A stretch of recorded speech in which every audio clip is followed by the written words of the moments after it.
Chapter 41. Leo. Leo hoped the taxi could take them all the way to the top. No such luck. The cab made lurching, grinding sounds as it climbed the mountain road, and halfway up they found the ranger station closed, a chain blocking the way. "Far as I can go," the cabbie said. "You sure about this? Gonna be a long walk, and my car's acting funny. I can't wait for you." "We're sure." Leo was the first one out. He had a bad feeling about what was wrong with the cab, and when he looked down, he saw he was right. The wheels were sinking into the road like it was made of quicksand. Not fast, just enough to make the driver think he had a transmission problem or a bad axle, but Leo knew different. The road was hard-packed dirt. No reason at all it should have been soft, but already Leo's shoes were starting to sink. Gaia was messing with them. While his friends got out, Leo paid the cabbie. He was generous. Heck, why not? It was Aphrodite's money. Plus, he had a feeling he might never be coming off this mountain. "Keep the change," he said, "and get out of here, quick." The driver didn't argue.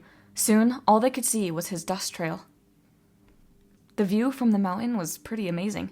The whole inland valley around Mount Diablo was a patchwork of towns, grids of tree-lined streets, and nice middle-class suburbs, shops, and schools.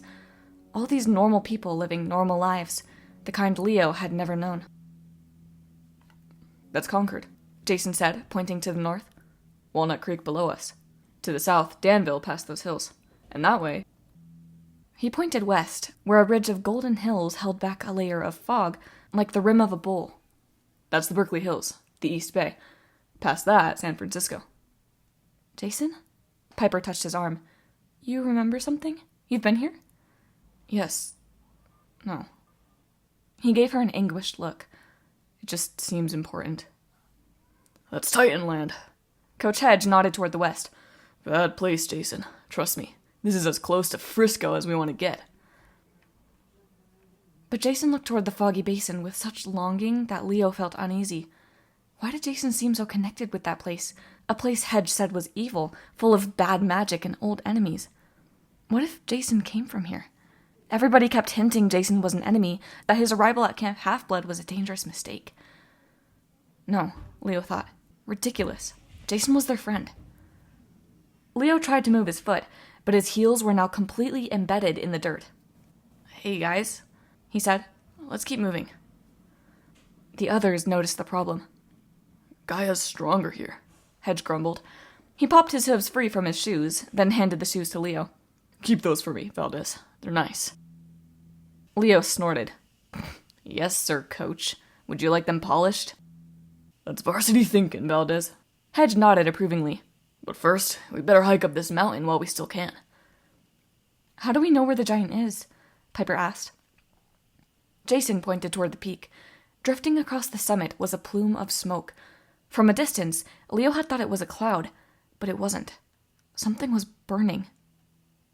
"Smoke equals fire," Jason said. "We'd better hurry." The wilderness school had taken Leo on several forced marches. He thought he was in good shape. But climbing a mountain when the earth was trying to swallow his feet was like jogging on a fly-paper treadmill. In no time, Leo had rolled up the sleeves on his collarless shirt, even though the wind was cold and sharp. He wished Aphrodite had given him walking shorts and some more comfortable shoes, but he was grateful for the Ray-Bans that kept the sun out of his eyes. He slipped his hands into his tool belt and started summoning supplies. Gears, a tiny wrench, some strips of bronze. As he walked, he built, not really thinking about it, just fiddling with pieces. By the time they neared the crest of the mountain, Leo was the most fashionably dressed, sweaty, dirty hero ever. His hands were covered in machine grease. The little object he'd made was like a wind-up toy, the kind that rattles and walks across a coffee table. He wasn't sure what it could do, but he slipped it into his tool belt. He missed his army coat with all its pockets. Even more than that, he missed Festus. He could use a fire-breathing bronze dragon right now. But Leo knew Festus would not be coming back, at least not in his old form. He patted the picture in his pocket, the crayon drawing he'd made at the picnic table under the pecan tree when he was 5 years old. He remembered Tia Kalida singing as he worked, and how upset he'd been when the winds had snatched the picture away. "It isn't time yet, little hero," Tia Kalida had told him. "Someday, yes, you'll have your quest. You will find your destiny, and your hard journey will finally make sense." Now Aeolus had returned the picture. Leo knew that meant his destiny was getting close, but the journey was as frustrating as this stupid mountain. Every time Leo thought they'd reach the summit, it turned out to be just another ridge with an even higher one behind it. First things first, Leo told himself. Survive today. Figure out crayon drawing of destiny later. Finally, Jason crouched behind a wall of rock. He gestured for the others to do the same. Leo crawled up next to him. Piper had to pull Coach Hedge down. I don't want to get my outfit dirty, Hedge complained. Shh, Piper said. Reluctantly, the satyr knelt. Just over the ridge where they were hiding, in the shadow of the mountain's final crest, was a forested depression about the size of a football field where the giant Enceladus had set up camp. Trees had been cut down to make a towering purple bonfire. The outer rim of the clearing was littered with extra logs and construction equipment, an earth mower, a big crane thing with rotating blades at the end like an electric shaver. Must be a tree harvester, Leo thought. And a long metal column with an axe blade, like a sideways guillotine. A hydraulic axe. Why a giant needed construction equipment, Leo wasn't sure. He didn't see how the creature in front of him could even fit in the driver's seat. The giant Enceladus was so large, so horrible, Leo didn't want to look at him. But he forced himself to focus on the monster. To start with, he was 30 feet tall. Easily as tall as the treetops. Leo was sure the giant could have seen them behind their ridge, but he seemed intent on the weird purple bonfire, circling it and chanting under his breath. From the waist up, the giant appeared humanoid, his muscular chest clad in bronze armor, decorated with flame designs. His arms were completely ripped. Each of his biceps was bigger than Leo. His skin was bronze but sooty with ash. His face was crudely shaped, like a half-finished clay figure, but his eyes glowed white, and his hair was matted in shaggy dreadlocks down to his shoulders, braided with bones. From the waist down, he was even more terrifying. His legs were scaly green, with claws instead of feet, like the forelegs of a dragon. In his hand, Enceladus held a spear the size of a flagpole. Every so often, he dipped its tip in the fire, turning the metal molten red. Okay, Coach Hedge whispered. Here's the plan. Leo elbowed him. You're not charging him alone. Oh, come on. Piper choked back a sob. Look. Just visible on the other side of the bonfire was a man tied to a post. His head slumped like he was unconscious, so Leo couldn't make out his face, but Piper didn't seem to have any doubts. Dad, she said. Leo swallowed. He wished this were a Tristan McLean movie. Then Piper's dad would be faking unconsciousness. He'd untie his bonds and knock out the giant with some cleverly hidden anti-giant gas. Heroic music would start to play, and Tristan McLean would make his amazing escape, running away in slow motion while the mountainside exploded behind him. But this wasn't a movie. Tristan McLean was half dead and about to be eaten. The only people who could stop it? 3 fashionably dressed teenage demigods and a megalomaniac goat. There's 4 of us, Hedge whispered urgently, and only 1 of him. Did you miss the fact that he's 30 feet tall? Leo asked. Okay, Hedge said. So you, me, and Jason distract him. Piper sneaks around and frees her dad. They all looked at Jason. What? Jason asked. I'm not the leader. Yes, Piper said. You are. They'd never really talked about it, but no one disagreed, not even Hedge. Coming this far had been a team effort, but when it came to a life and death decision, Leo knew Jason was the one to ask. Even if he had no memory, Jason had a kind of balance to him. You could just tell he'd been in battles before, and he knew how to keep his cool. Leo wasn't exactly the trusting type, but he trusted Jason with his life. I hate to say it, Jason sighed, but Coach Hedge is right. A distraction is Piper's best chance. Not a good chance, Leo thought. Not even a survivable chance. Just their best chance. They couldn't sit there all day and talk about it, though. It had to be close to noon, the giant's deadline, and the ground was still trying to pull them down. Leo's knees had already sunk 2 inches into the dirt. Leo looked at the construction equipment and got a crazy idea. He brought out the little toy he'd made on the climb, and he realized what it could do. If he was lucky, which he almost never was. Let's boogie, he said, before I come to my senses. Chapter 42. Leo.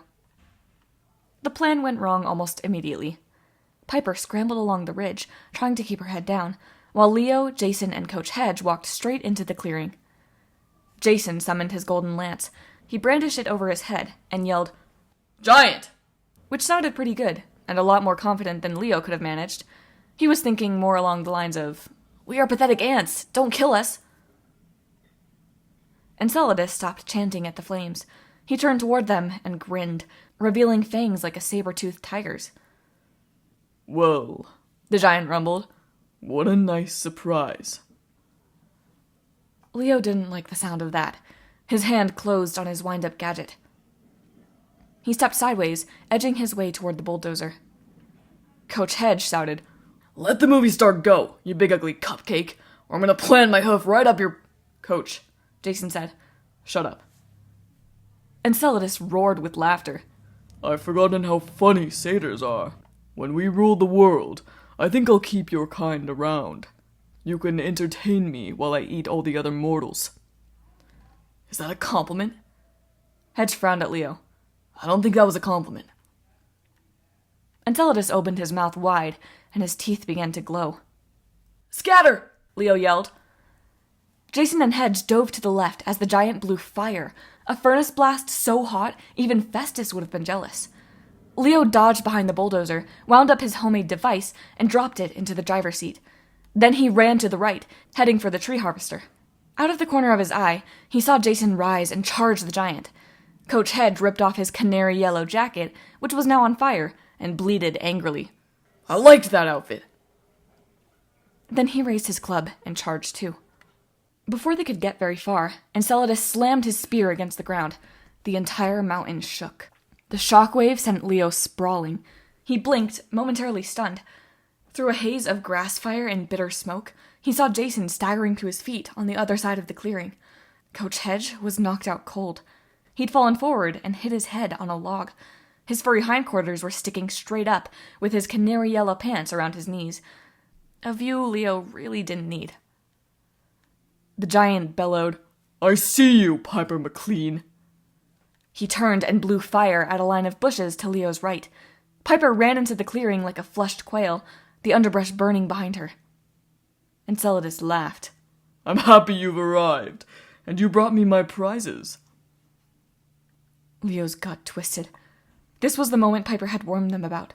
They'd played right into Enceladus's hands. The giant must have read Leo's expression, because he laughed even louder.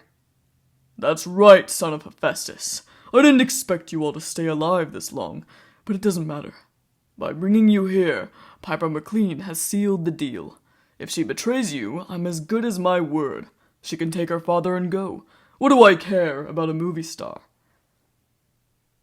Leo could see Piper's dad more clearly now. He wore a ragged dress shirt and torn slacks. His bare feet were caked with mud. He wasn't completely unconscious, because he lifted his head and groaned. Yep, Tristan McLean, all right. Leo had seen that face in enough movies. But he had a nasty cut down the side of his face, and he looked thin and sickly. Not heroic at all. "Dad!" Piper yelled. Mr. McLean blinked, trying to focus. "Pipes? Where?" Piper drew her dagger and faced Enceladus. "Let him go!" "Of course, dear," the giant rumbled. "Swear your loyalty to me, and we have no problem. Only these others must die." Piper looked back and forth between Leo and her dad. "He'll kill you," Leo warned. "Don't trust him." "Oh, come now," Enceladus bellowed. "You know I was born to fight Athena herself. Mother Gaia made each of us giants with a specific purpose, designed to fight and destroy a particular god. I was Athena's nemesis, the anti-Athena, you might say. Compared to some of my brethren, I am small, but I am clever. And I keep my bargain with you, Piper McLean. It's part of my plan." Jason was on his feet now, lance ready, but before he could act, Enceladus roared, a call so loud it echoed down the valley and was probably heard all the way to San Francisco. At the edge of the woods, half a dozen ogre-like creatures rose up.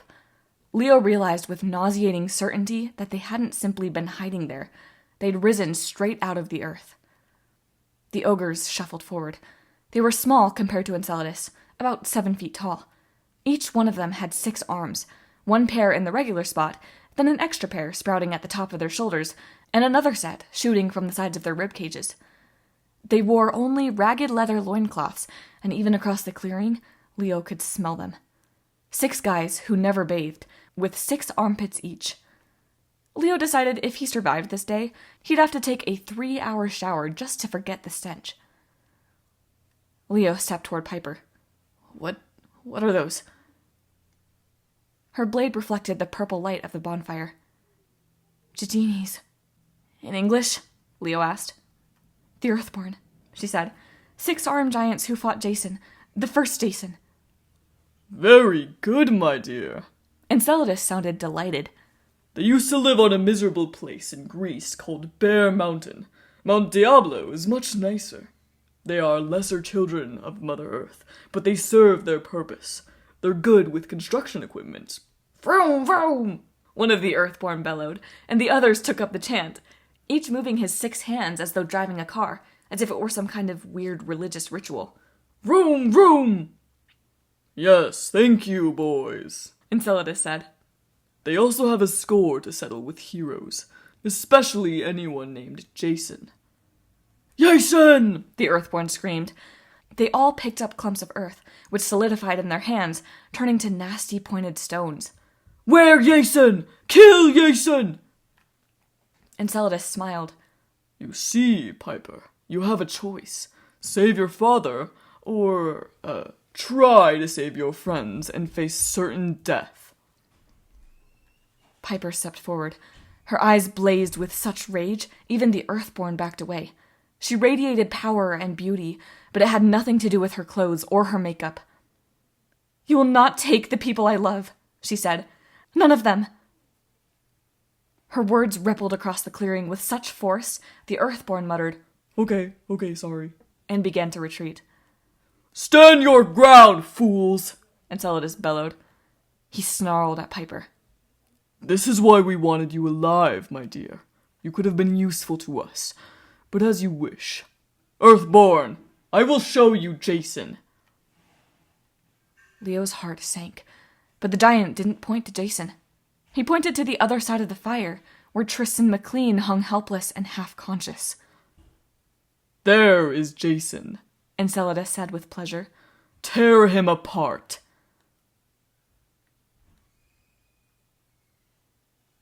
Leo's biggest surprise? One look from Jason, and all 3 of them knew the game plan. When had that happened, that they could read each other so well?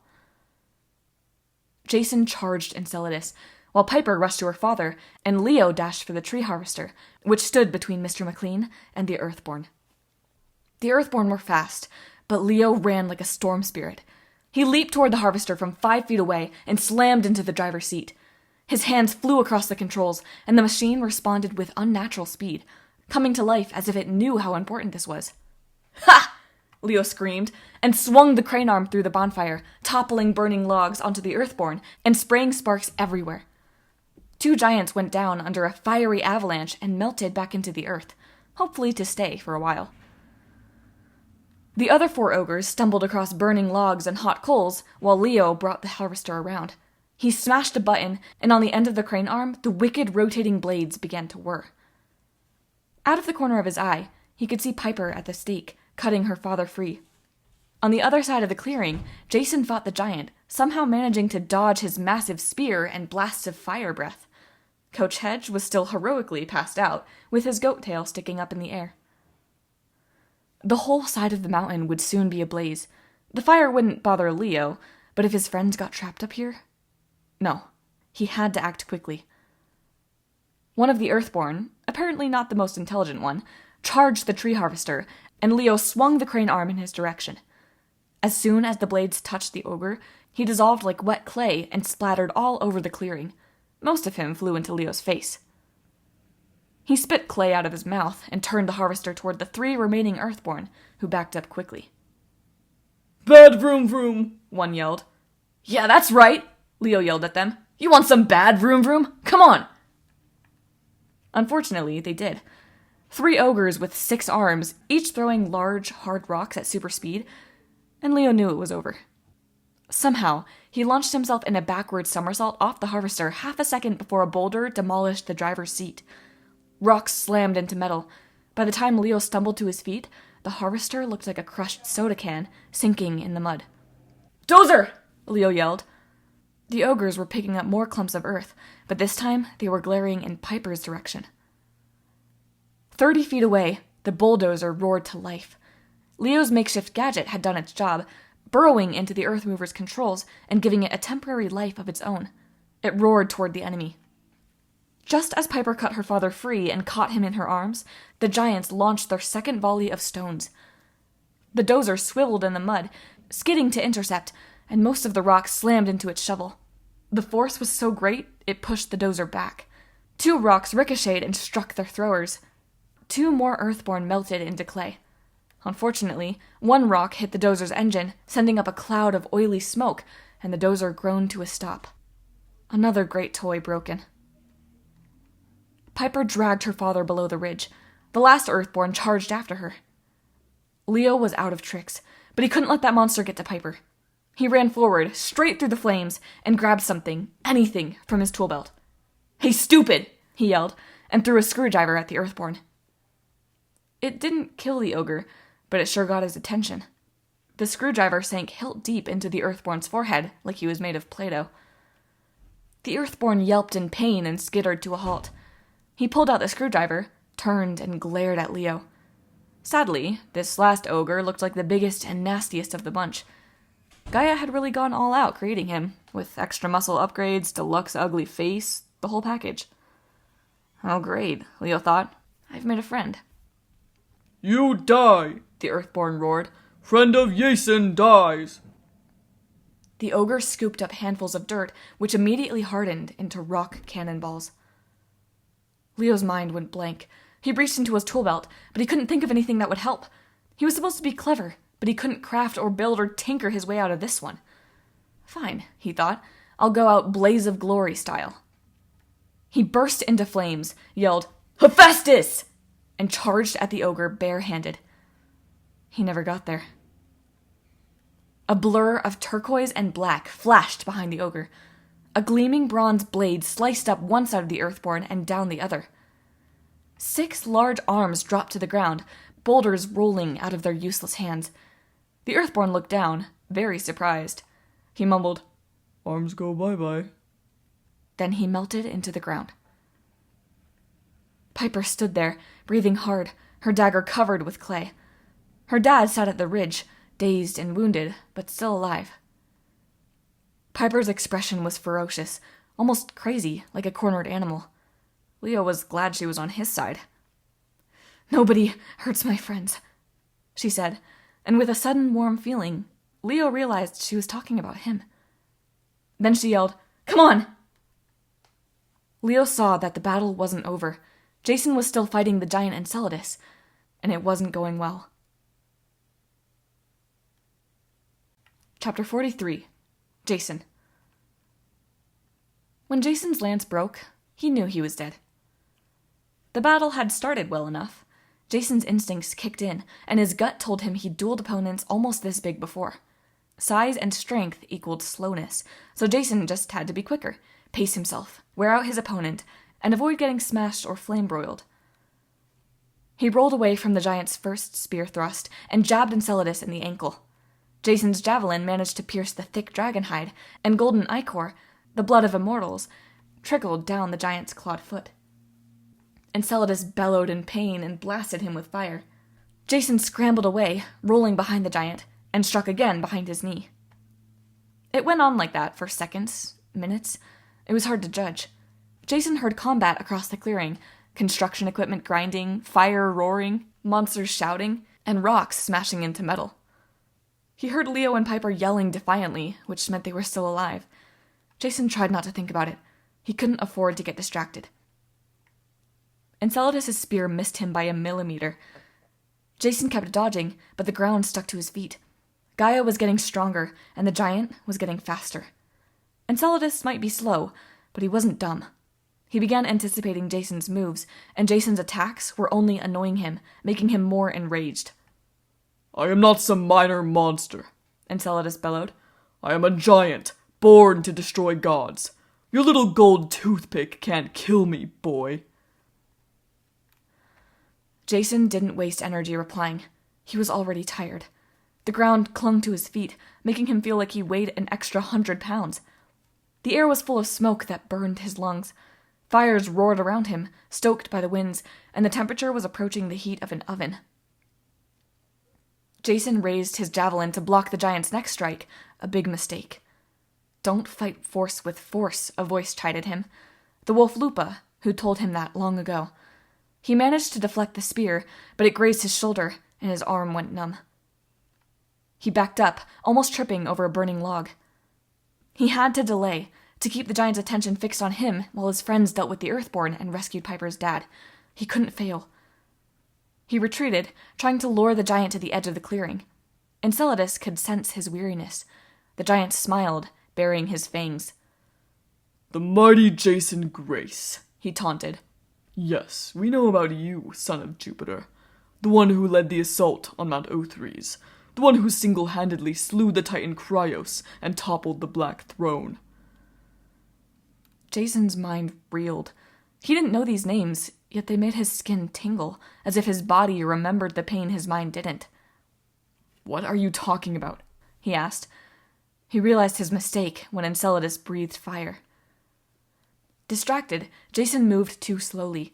The blast missed him, but heat blistered his back. He slammed into the ground, his clothes smoldering. He was blinded from ash and smoke, choking as he tried to breathe. He scrambled back as the giant's spear cleaved the ground between his feet. Jason managed to stand. If he could only summon one good blast of lightning. But he was already drained, and in this condition, the effort might kill him. He didn't even know if electricity would harm the giant. Death in battle is honorable, said Lupa's voice. That's real comforting, Jason thought. One last try. Jason took a deep breath and charged. Enceladus let him approach, grinning with anticipation. At the last second, Jason faked a strike and rolled between the giant's legs. He came up quickly, thrusting with all his might, ready to stab the giant in the small of his back, but Enceladus anticipated the trick. He stepped aside with too much speed and agility for a giant, as if the earth were helping him move. He swept his spear sideways, met Jason's javelin, and with a snap like a shotgun blast, the golden weapon shattered. The explosion was hotter than the giant's breath, blinding Jason with golden light. The force knocked him off his feet and squeezed the breath out of him. When he regained focus, he was sitting at the rim of a crater. Enceladus stood at the other side, staggering and confused.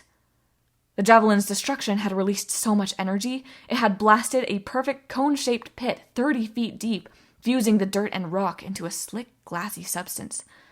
Jason wasn't sure how he'd survived, but his clothes were steaming. He was out of energy. He had no weapon, and Enceladus was still very much alive. Jason tried to get up, but his legs were like lead. Enceladus blinked at the destruction, then laughed. Impressive! Unfortunately, that was your last trick, demigod.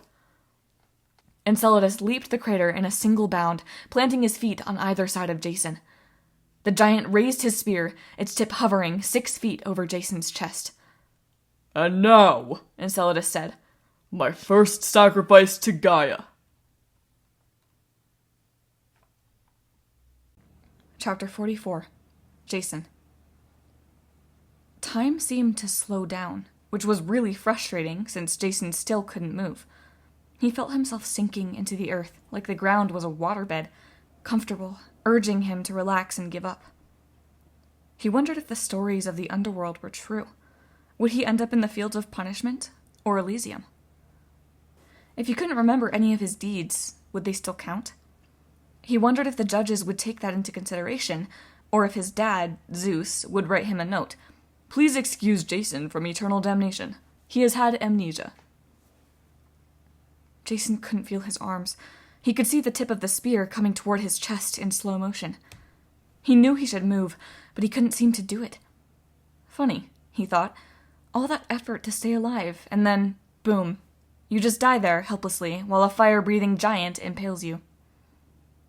Leo's voice yelled, "Heads up!" A large black metal wedge slammed into Enceladus with a massive thunk.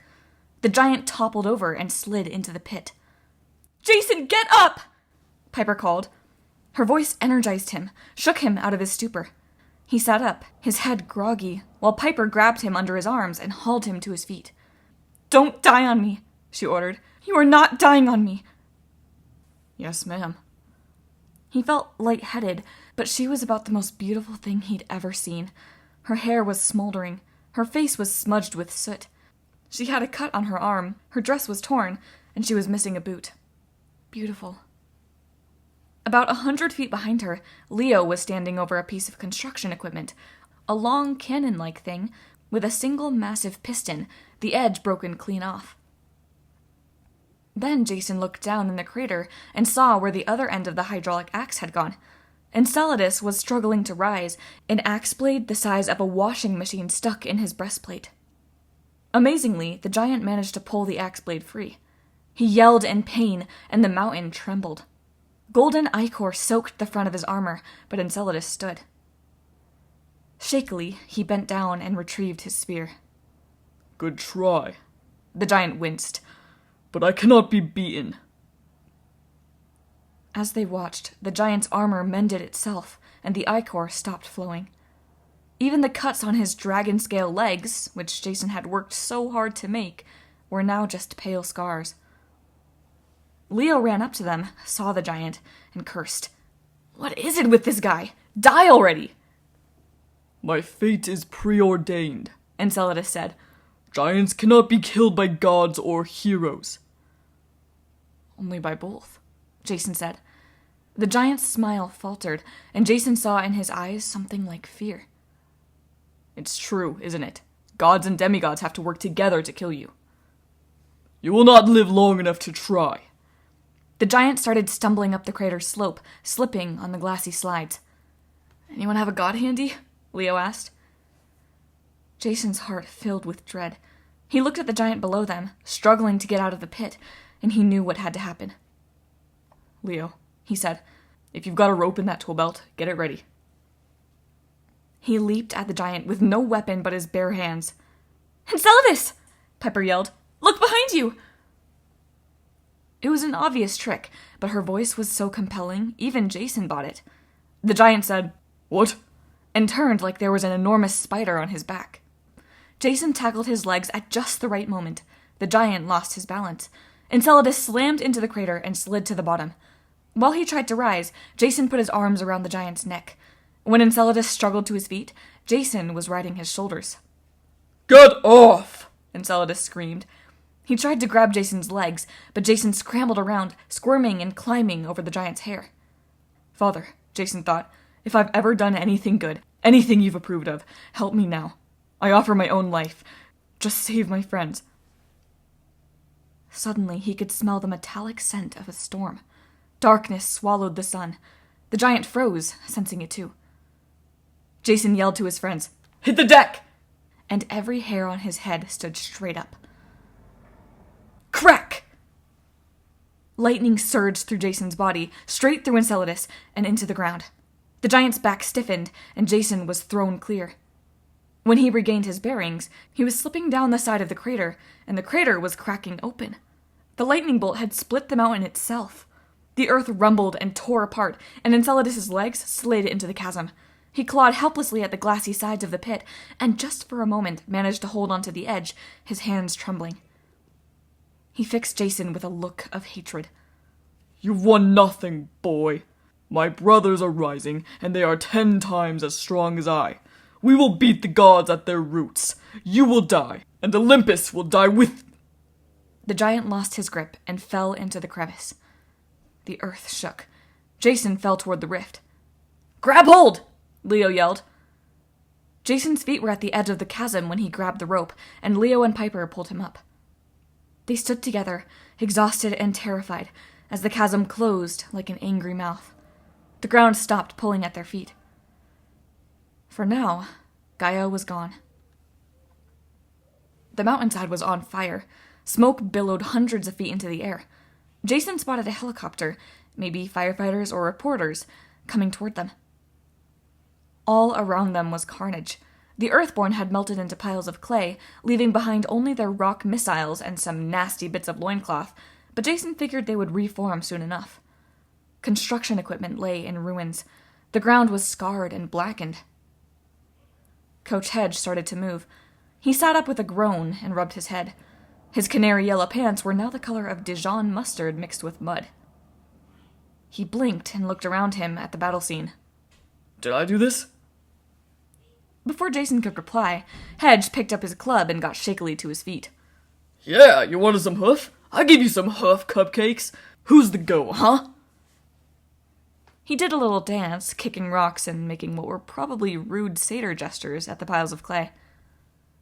Leo cracked a smile, and Jason couldn't help it. He started to laugh. It probably sounded a little hysterical, but it was such a relief to be alive, he didn't care. Then a man stood up across the clearing. Tristan McLean staggered forward. His eyes were hollow, shell-shocked, like someone who just walked through a nuclear wasteland. Piper? He called. His voice cracked. Pipes, what is... He couldn't complete the thought. Piper ran over to him and hugged him tightly, but he almost didn't seem to know her. Jason had felt a similar way, that morning at the Grand Canyon when he woke with no memory. But Mr. McLean had the opposite problem. He had too many memories, too much trauma his mind just couldn't handle. He was coming apart. We need to get him out of here, Jason said. Yeah, but how? Leo said. He's in no shape to walk. Jason glanced up at the helicopter, which was now circling directly overhead. Can you make us a bullhorn or something? He asked Leo. Piper has some talking to do. Chapter 45. Piper. Borrowing the helicopter was easy. Getting her dad on board was not. Piper needed only a few words through Leo's improvised bullhorn to convince the pilot to land on the mountain. The Park Service copter was big enough for medical evacuations or search and rescue, and when Piper told the very nice ranger pilot lady that it would be a great idea to fly them to the Oakland airport, she readily agreed. No, her dad muttered, as they picked him up off the ground. Piper, what? There were monsters. She needed both Leo's and Jason's help to hold him, while Coach Hedge gathered their supplies. Fortunately, Hedge had put his pants and shoes back on, so Piper didn't have to explain the goat legs. It broke Piper's heart to see her dad like this, pushed beyond the breaking point, crying like a little boy. She didn't know what the giant had done to him exactly, how the monsters had shattered his spirit, but she didn't think she could stand to find out. "It'll be okay, Dad," she said, making her voice as soothing as possible. She didn't want to charm-speak her own father, but it seemed the only way. "These people are my friends. We're going to help you. You're safe now." He blinked and looked up at the helicopter rotors. Blades. They had a machine with so many blades. They had 6 arms. When they got him to the bay doors, the pilot came over to help. "What's wrong with him?" she asked. Smoke inhalation, Jason suggested. Or heat exhaustion. "We should get him to a hospital," the pilot said. "It's okay," Piper said. "The airport is good." "Yeah, the airport is good," the pilot agreed immediately. Then she frowned, as if uncertain why she changed her mind. "Isn't he Tristan McLean, the movie star?" "No," Piper said. "He only looks like him. Forget it." "Yeah," the pilot said. "Only looks like him. She blinked, confused. "I forgot what I was saying. Let's get going." Jason raised his eyebrows at Piper, obviously impressed, but Piper felt miserable. She didn't want to twist people's minds, convince them of things they didn't believe. It felt so bossy, so wrong, like something Drew would do back at camp, or Medea in her evil department store. And how would it help her father? She couldn't convince him he would be okay, or that nothing had happened. His trauma was just too deep. Finally, they got him on board, and the helicopter took off. The pilot kept getting questions over her radio, asking where she was going, but she ignored them. They veered away from the burning mountain and headed toward the Berkeley Hills. "Piper." Her dad grasped her hand and held on like he was afraid he'd fall. "It's you? They told me They told me you would die. They said horrible things would happen. It's me, Dad. It took all her willpower not to cry. She had to be strong for him. Everything is going to be okay. They were monsters, he said. Real monsters. Earth spirits right out of Grandpa Tom's stories, and the Earth Mother was angry with me, and the giant Sul Kalu, breathing fire. He focused on Piper again, his eyes like broken glass, reflecting a crazy kind of light. They said you were a demigod. Your mother was... Aphrodite, Piper said, goddess of love. He took a shaky breath, then seemed to forget how to exhale. Piper's friends were careful not to watch. Leo fiddled with a lug nut from his tool belt. Jason gazed at the valley below, the roads backing up as mortals stopped their cars and gawked at the burning mountain. Gleason chewed on the stub of his carnation, and for once the satyr didn't look in the mood to yell or boast. Tristan MacLean wasn't supposed to be seen like this. He was a star. He was confident, stylish, suave, always in control. That was the public image he projected. Piper had seen the image falter before, but this was different. Now it was broken. Gone. I didn't know about Mom, Piper told him. Not until you were taken. When we found out where you were, we came right away. My friends helped me. No one will hurt you again. Her dad couldn't stop shivering. You're heroes. You and your friends. I can't believe it. You're a real hero, not like me. Not playing a part. I'm so proud of you, Pipes. But the words were murmured listlessly in a semi-trance. He gazed down on the valley, and his grip on Piper's hand went slack. Your mother never told me. She thought it was for the best. It sounded lame, even to Piper, and no amount of charm speak could change that. But she didn't tell her dad what Aphrodite had really worried about. If he has to spend the rest of his life with those memories, knowing that gods and spirits walk the earth, it will shatter him. Piper felt inside the pocket of her jacket. The vial was still there, warm to her touch. But how could she erase his memories? Her dad finally knew who she was. He was proud of her, and for once she was his hero, not the other way around. He would never send her away now. They shared a secret. How could she go back to the way things were? She held his hand, speaking to him about small things, her time at the wilderness school, her cabin at Camp Half-Blood. She told him how Coach Hedge ate carnations and got knocked on his butt on Mount Diablo, how Leo had tamed a dragon, and how Jason had made wolves back down by talking in Latin. Her friend smiled reluctantly as she recounted their adventures. Her dad seemed to relax as she talked, but he didn't smile. Piper wasn't even sure he heard her. As they passed over the hills into the East Bay, Jason tensed. He leaned so far out the doorway, Piper was afraid he'd fall. He pointed. What is that? Piper looked down, but she didn't see anything interesting. Just hills, woods, houses, little roads snaking through the canyons. A highway cut through a tunnel in the hills, connecting the East Bay with the inland towns. Where? Piper asked. That road, he said. The one that goes through the hills. Piper picked up the comm helmet the pilot had given her and relayed the question over the radio. The answer wasn't very exciting. She says it's Highway 24, Piper reported. That's the Caldecott Tunnel. Why?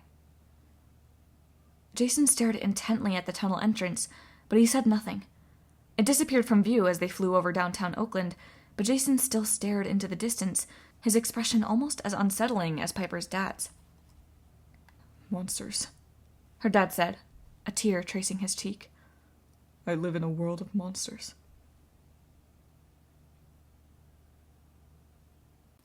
Chapter 46. Piper. Air traffic control didn't want to let an unscheduled helicopter land at the Oakland airport until Piper got on the radio. Then it turned out to be no problem. They unloaded on the tarmac, and everyone looked at Piper. What now? Jason asked her. She felt uncomfortable. She didn't want to be in charge, but for her dad's sake, she had to appear confident. She had no plan. She'd just remembered that he'd flown into Oakland, which meant his private plane would still be here. But today was the solstice. They had to save Hera. They had no idea where to go or if they were even too late. And how could she leave her dad in this condition? First thing, she said, I have to get my dad home. I'm sorry, guys. Their faces fell. Oh, Leo said. I mean, absolutely. He needs you right now. We can take it from here. Pipes, no. Her dad had been sitting in the helicopter doorway, a blanket around his shoulders, but he stumbled to his feet. You have a mission, a quest. I can't. I'll take care of him, said Coach Hedge. Piper stared at him. The satyr was the last person she'd expected to offer. You? She asked. I'm a protector, Gleason said. That's my job, not fighting. He sounded a little crestfallen, and Piper realized maybe she shouldn't have recounted how he got knocked unconscious in the last battle. In his own way, maybe the satyr was as sensitive as her dad. Then Hedge straightened and set his jaw. Of course, I'm good at fighting too. He glared at them all, daring them to argue. Yes, Jason said. Terrifying, Leo agreed. The coach grunted. But I'm a protector, and I can do this. Your dad's right, Piper. You need to carry on with the quest. But Piper's eyes stung, as if she were back in the forest fire. Dad. He held out his arms, and she hugged him. He felt frail. He was trembling so much it scared her. Let's give them a minute, Jason said, and they took the pilot a few yards down the tarmac. I can't believe it, her dad said. I failed you. No, Dad. The things they did, Piper. The visions they showed me. Dad, listen. She took out the vial from her pocket. Aphrodite gave me this, for you. It takes away your recent memories. It'll make it like none of this ever happened. He gazed at her, as if translating her words from a foreign language. But you're a hero. I would forget that? Yes, Piper whispered. She forced an assuring tone into her voice. Yes, you would. It'll be like before. He closed his eyes and took a shaky breath. I love you, Piper. I always have. I sent you away because I didn't want you exposed to my life. Not the way I grew up. The poverty, the homelessness. Not the Hollywood insanity either. I thought I was protecting you. He managed a brittle laugh. As if your life without me was better or safer. Piper took his hand. She had heard him talk about protecting her before, but she'd never believed it. She'd always thought he was just rationalizing. Her dad seemed so confident and easygoing, like his life was a joyride. How could he claim she needed protecting from that? Finally, Piper understood he'd been acting for her benefit, trying not to show how scared and insecure he was. He really had been trying to protect her, and now his ability to cope had been destroyed. She offered him the vial. Take it. Maybe someday we'll be ready to talk about this again. When you're ready. When I'm ready, he murmured. You make it sound like I'm the one growing up. I'm supposed to be the parent. He took the vial. His eyes glimmered with a small, desperate hope. I love you, Pipes. Love you too, Dad. He drank the pink liquid. His eyes rolled up into his head, and he slumped forward.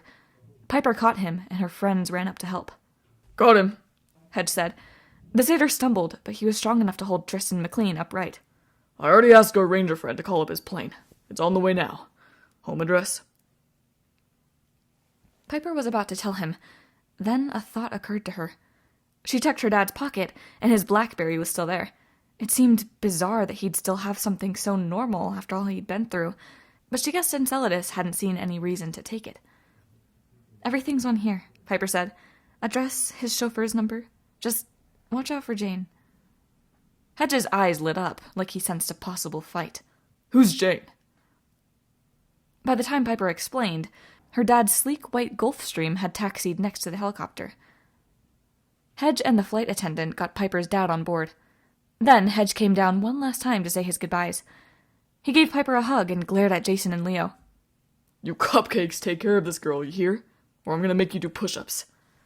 You got it, Coach, Leo said, a smile tugging at his mouth. No push-ups, Jason promised. Piper gave the old satyr one more hug. Thank you, Gleason. Take care of him, please. I got this, McLean, he assured her.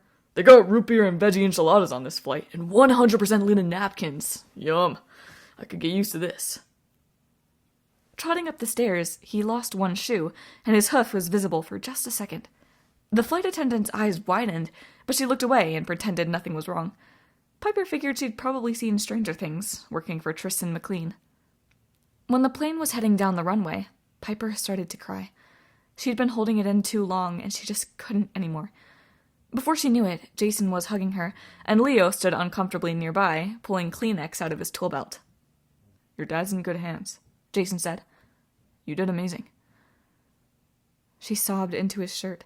She allowed herself to be held for 6 deep breaths. 7. Then she couldn't indulge herself anymore. They needed her.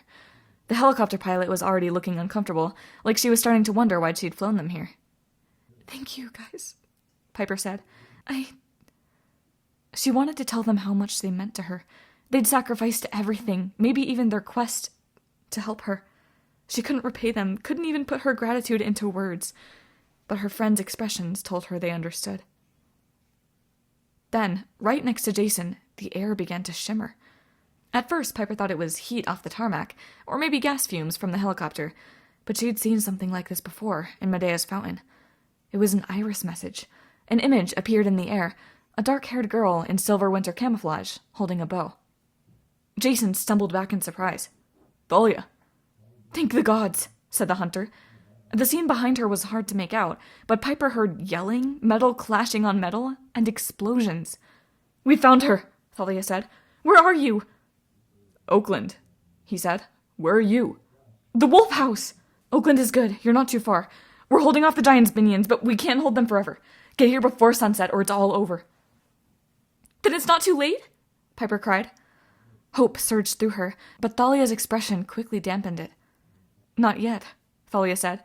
"But Jason, it's worse than I realized. Porphyrion is rising. Hurry." "But where's the Wolf House?" he pleaded. "Our last trip," Thalia said, her image starting to flicker. "The park. Jack London. Remember?" This made no sense to Piper, but Jason looked like he'd been shot. He tottered, his face pale, and the iris message disappeared. "Bro, you alright?" Leo asked. "You know where she is?" "Yes," Jason said. "Sonoma Valley. Not far. Not by air." Piper turned to the ranger pilot, who'd been watching all this with an increasingly puzzled expression. "Ma'am," Piper said with her best smile, "you don't mind helping us one more time, do you?" "I don't mind," the pilot agreed. "We can't take a mortal into battle," Jason said. "It's too dangerous." He turned to Leo. "Do you think you could fly this thing?" Leo's expression didn't exactly reassure Piper, but then he put his hand on the side of the helicopter, concentrating hard, as if listening to the machine. "Bell 412 HP utility helicopter," Leo said. "Composite 4-blade main rotor, cruising speed 22 knots, service ceiling 20,000 feet. The tank is near full." "Sure, I can fly it." Piper smiled at the ranger again. "You don't have a problem with an underaged, unlicensed kid borrowing your copter, do you? We'll return it." The pilot nearly choked on the words, but she got them out. "I don't have a problem with that." Leo grinned. "Hop in, kids. Uncle Leo is going to take you for a ride." Chapter 47. Leo. Fly a helicopter? Sure, why not? Leo had done plenty of crazier things that week. The sun was going down as they flew north over the Richmond Bridge, and Leo couldn't believe the day had gone so quickly. Once again, nothing like ADHD and a good fight to the death to make time fly. Piloting the chopper, he went back and forth between confidence and panic. If he didn't think about it, he found himself automatically flipping the right switches, checking the altimeter, easing back on the stick, and flying straight. If he allowed himself to consider what he was doing, he started freaking out.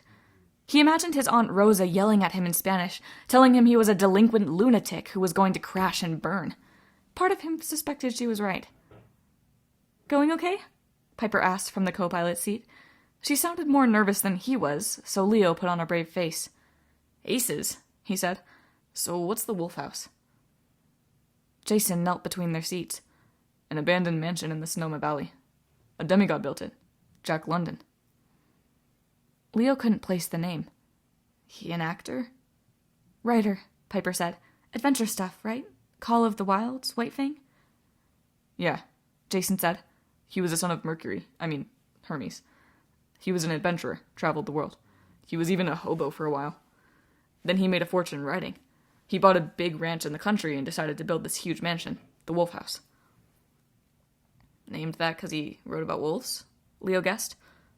Partially, Jason said.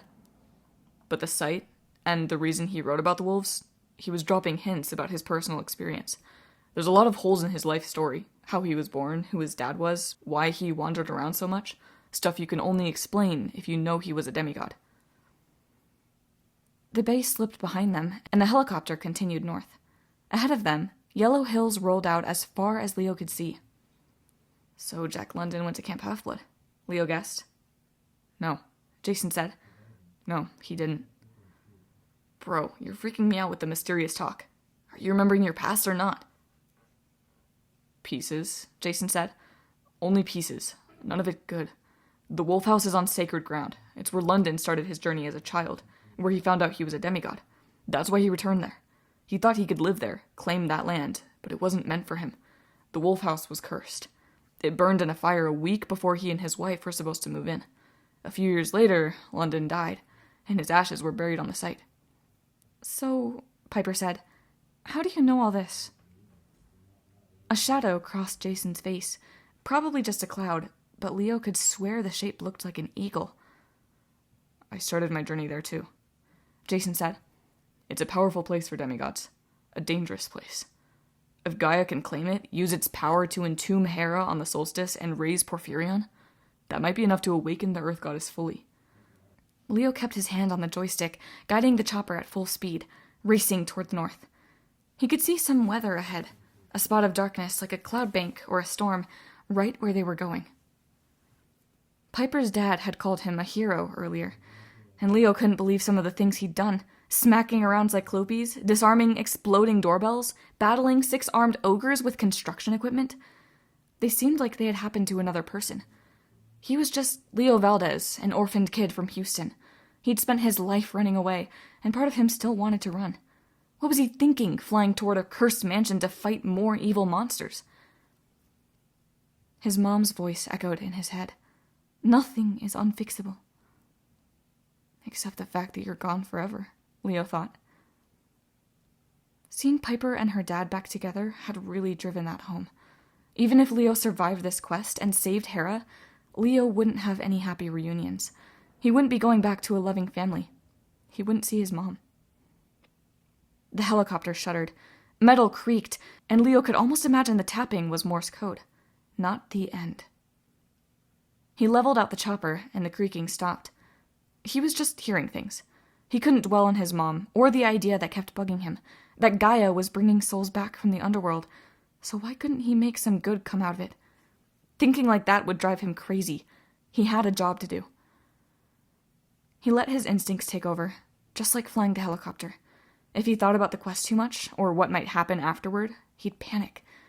The trick was not to think. Just get through it. 30 minutes out, he told his friends, though he wasn't sure how he knew. If you want to get some rest, now's a good time.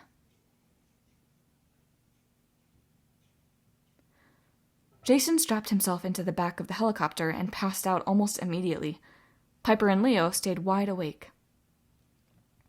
After a few minutes of awkward silence, Leo said, "Your dad'll be fine, you know. Nobody's gonna mess with him with that crazy goat around." Piper glanced over, and Leo was struck by how much she'd changed. Not just physically. Her presence was stronger. She seemed more here. At wilderness school, she'd spent the semester trying not to be seen, hiding out in the back row of the classroom, the back of the bus, the corner of the lunchroom, as far as possible from the loud kids. Now she would be impossible to miss. It didn't matter what she was wearing. You'd have to look at her. "My dad," she said thoughtfully. "Yeah, I know. I was thinking about Jason. I'm worried about him." Leo nodded. The closer they got to that bank of dark clouds, the more Leo worried, too. He's starting to remember. That's got to make him a little edgy. But what if he's a different person? Leo had had the same thought. If the mist could affect their memories, could Jason's whole personality be an illusion too? If their friend wasn't their friend, and they were heading into a cursed mansion, a dangerous place for demigods, what would happen if Jason's full memory came back in the middle of a battle? Nah, Leo decided. After all we've been through, I can't see it. We're a team. Jason can handle it. Piper smoothed her blue dress, which was tattered and burned from their fight on Mount Diablo. I hope you're right. I need him. She cleared her throat. I need to trust him. I know, Leo said. After seeing her dad break down, Leo understood Piper couldn't afford to lose Jason as well. She'd just watched Tristan McLean, her cool, suave movie star dad, reduced to near insanity. Leo could barely stand to watch that, but for Piper? Wow, Leo couldn't even imagine. He figured that would make her insecure about herself, too. If weakness was inherited, she'd be wondering, could she break down the same way her dad did? Hey, don't worry, Leo said. Piper, you're the strongest, most powerful beauty queen I've ever met. You can trust yourself.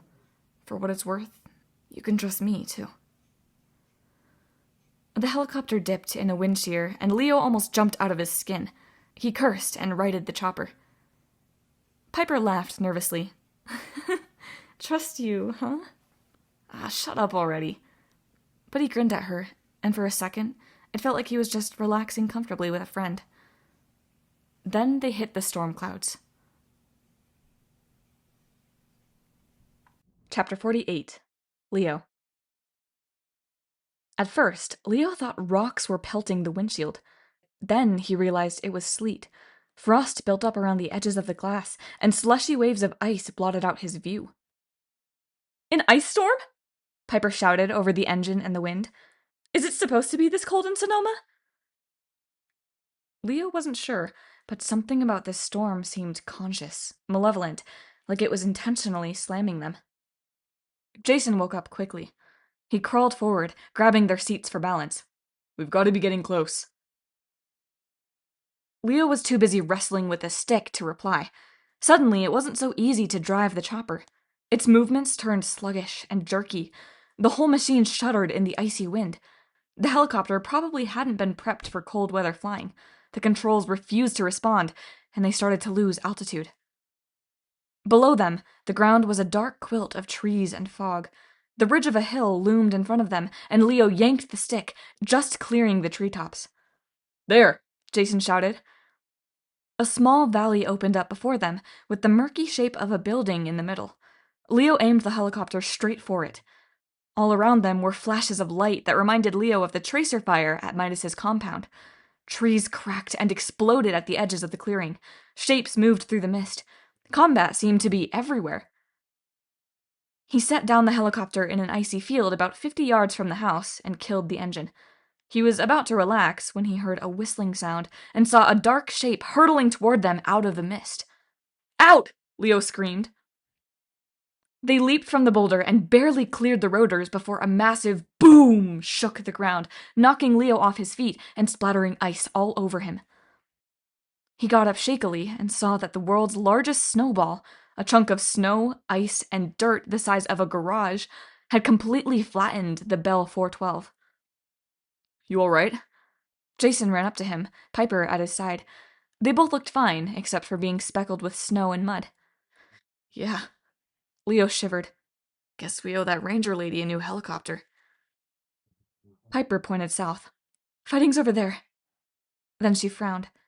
No, it's all around us. She was right. The sounds of combat rang across the valley. The snow and mist made it hard to tell for sure, but there seemed to be a circle of fighting all around the wolf house. Behind them loomed Jack London's dream home, a massive ruin of red and gray stones and rough-hewn timber beams. Leo could imagine how it had looked before it burned down, a combination log cabin and castle, like a billionaire lumberjack might build. But in the mist and sleet, the place had a lonely, haunted feel. Leo could totally believe the ruins were cursed. Jason! A girl's voice called. Thalia appeared from the fog, her parka caked with snow. Her bow was in her hand, and her quiver was almost empty. She ran toward them, but made it only a few steps before a 6-armed ogre, one of the Earthborn, burst out of the storm behind her, a raised club in each hand. "Look out!" Leo yelled. They rushed to help, but Thalia had it under control. She launched herself into a flip, notching an arrow as she pivoted like a gymnast and landed in a kneeling position. The ogre got a silver arrow right between the eyes and melted into a pile of clay. Thalia stood and retrieved her arrow, but the point had snapped off. That was my last one. She kicked the pile of clay resentfully. Stupid ogre. Nice shot, though, Leo said. Thalia ignored him, as usual, which no doubt meant she thought he was cool as ever. She hugged Jason and nodded to Piper. Just in time. My hunters are holding a perimeter around the mansion, but we'll be overrun any minute. By Earthborn? Jason asked. And wolves, like Hound's minions. Thalia blew a fleck of ice off her nose. Also storm spirits. But we gave them to Aeolus, Piper protested. Who tried to kill us, Leo reminded her. Maybe he's helping Gaia again. I don't know, Thalia said, but the monsters keep reforming almost as fast as we can kill them. We took the wolf house with no problem, surprised the guards and sent them straight to Tartarus. But then this freak snowstorm blew in. Wave after wave of monsters started attacking. Now we're surrounded. I don't know who or what is leading the assault, but I think they planned this. It was a trap to kill anyone who tried to rescue Hera. Where is she? Jason asked. Inside, Thalia said. We tried to free her, but we can't figure out how to break the cage. It's only a few minutes until the sun goes down. Hera thinks that's the moment when Porphyrion will be reborn. Plus, most monsters are stronger at night. If we don't free Hera soon... She didn't need to finish the thought. Leo, Jason, and Piper followed her into the ruined mansion.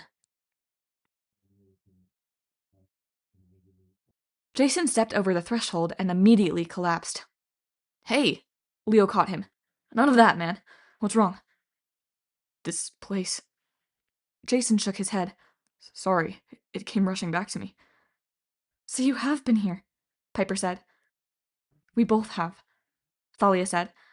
Her expression was grim, like she was reliving someone's death. This is where my mom took us when Jason was a child. She left him here, told me he was dead. He just disappeared. She gave me to the wolves, Jason murmured.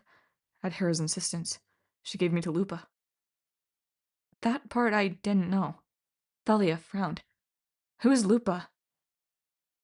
An explosion shook the building. Just outside, a blue mushroom cloud billowed up, raining snowflakes and ice like a nuclear blast made of cold instead of heat. Maybe this isn't the time for questions, Leo suggested. Show us the goddess. Once inside, Jason seemed to get his bearings. The house was built in a giant U, and Jason led them between the two wings to an outside courtyard with an empty reflecting pool. At the bottom of the pool, just as Jason had described from his dream, 2 spires of rock and root tendrils had cracked through the foundation. One of the spires was much bigger, a solid dark mass about 20 feet high, and to Leo it looked like a stone body bag. Underneath the massive fused tendrils, he could make out the shape of a head, wide shoulders, a massive chest and arms, like the creature was stuck waist deep in the earth. No, not stuck. Rising. On the opposite end of the pool, the other spire was smaller and more loosely woven. Each tendril was as thick as a telephone pole, with so little space between them that Leo doubted he could have gotten his arm through. Still, he could see inside. And in the center of the cage stood Tia Kalida. She looked exactly like Leo remembered. Dark hair covered with a shawl, the black dress of a widow, a wrinkled face with glinting, scary eyes. She didn't glow or radiate any sort of power. She looked like a regular mortal woman, his good old psychotic babysitter. Leo dropped into the pool and approached the cage. Hola, Tia. Little bit of trouble? She crossed her arms and sighed in exasperation. Don't inspect me like I'm one of your machines, Leo Valdez. Get me out of here. Thalia stepped next to him and looked at the cage with distaste, or maybe she was looking at the goddess. We tried everything we could think of, Leo, but maybe my heart wasn't in it. If it was up to me, I'd just leave her in there. Oh, Thalia Grace, the goddess said. When I get out of here, you'll be sorry you were ever born. Save it, Thalia snapped. You've been nothing but a curse to every child of Zeus for ages. You sent a bunch of intestinally challenged cows after my friend Annabeth. She was disrespectful. You dropped a statue on my legs. It was an accident. And you took my brother. Thalia's voice cracked with emotion. Here, on this spot, you ruined our lives. We should leave you to Gaia. Hey, Jason intervened. Thalia says, I know. But this isn't the time. You should help your hunters. Thalia clenched her jaw. Fine. For you, Jason. But if you ask me, she isn't worth it. Thalia turned, leaped out of the pool, and stormed from the building. Leo turned to Hera with grudging respect. Intestinally challenged cows? Focus on the cage, Leo, she grumbled. And Jason, you are wiser than your sister. I chose my champion well. I'm not your champion, lady, Jason said. I'm only helping you because you stole my memories and you're better than the alternative. Speaking of which, what's going on with that? He nodded to the other spire that looked like the king-size granite body bag. Was Leo imagining it, or had it grown taller since they'd gotten here? That, Jason, Hera said, is the king of the giants being reborn. Gross, Piper said. Indeed, Hera said. Porphyrion, the strongest of his kind. Gaia needed a great deal of power to raise him again. My power. For weeks I've grown weaker as my essence was used to grow him a new form. So you're like a heat lamp, Leo guessed. Or fertilizer. The goddess glared at him, but Leo didn't care. This old lady had been making his life miserable since he was a baby. He totally had rights to rag on her. Joke all you wish, Hera said in a clipped tone. But at sundown, it will be too late. The giant will awake. He will offer me a choice. Marry him, or be consumed by the earth. And I cannot marry him. We will all be destroyed. And as we die, Gaia will awaken. Leo frowned at the giant spire. Can't we blow it up or something? Without me, you do not have the power, Hera said. You might as well try to destroy a mountain. Done that once today, Jason said. Just hurry up and let me out, Hera demanded. Jason scratched his head. Leo, can you do it? I don't know. Leo tried not to panic. Besides, if she's a goddess, why hasn't she busted herself out? Hera paced furiously around her cage, cursing in ancient Greek. Use your brain, Leo Valdez. I picked you because you're intelligent. Once trapped, a god's power is useless. Your own father trapped me once in a golden chair. It was humiliating. I had to beg him for my freedom and apologize for throwing him off Olympus. Sounds fair, Leo said. Hera gave him the godly stink eye. I've watched you since you were a child, son of Hephaestus, because I knew you could aid me at this moment. If anyone can find a way to destroy this abomination, it is you. But it's not a machine. It's like Gaia thrust her hand out of the ground and... Leo felt dizzy. The line of their prophecy came back to him. The forge and dove shall break the cage. Hold on. I do have an idea. Piper, I'm going to need your help. And we're going to need time. The air turned brittle with cold. The temperature dropped so fast, Leo's lips cracked and his breath changed to mist. Frost coated the walls of the wolf house. Venti rushed in, but instead of winged men, these were shaped like horses, with dark storm cloud bodies and manes that crackled with lightning. Some had silver arrows sticking out of their flanks. Behind them came red-eyed wolves and the 6-armed Earthborn. Piper drew her dagger. Jason grabbed an ice-covered plank off the pool floor. Leo reached into his tool belt, but he was so shaken up, all he produced was a tin of breath mints. He shoved them back in, hoping nobody had noticed, and drew a hammer instead. One of the wolves padded forward. It was dragging a human-sized statue by the leg. At the edge of the pool, the wolf opened its maw and dropped the statue for them to see. An ice sculpture of a girl, an archer with short, spiky hair and a surprised look on her face. Thalia! Jason rushed forward, but Piper and Leo pulled him back. The ground around Thalia's statue was already webbed with ice. Leo feared if Jason touched her, he might freeze too. Who did this? Jason yelled. His body crackled with electricity. I'll kill you myself. From somewhere behind the monsters, Leo heard a girl's laughter, clear and cold.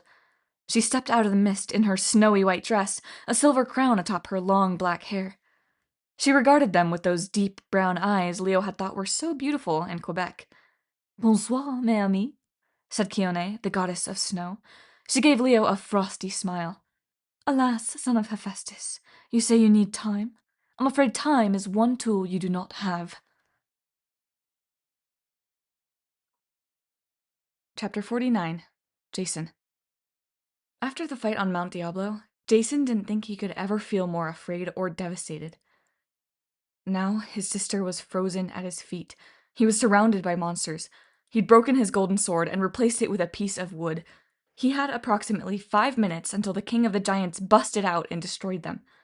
Jason had already pulled his biggest ace, calling down Zeus's lightning when he'd fought Enceladus, and he doubted he'd have the strength or the cooperation from above to do it again.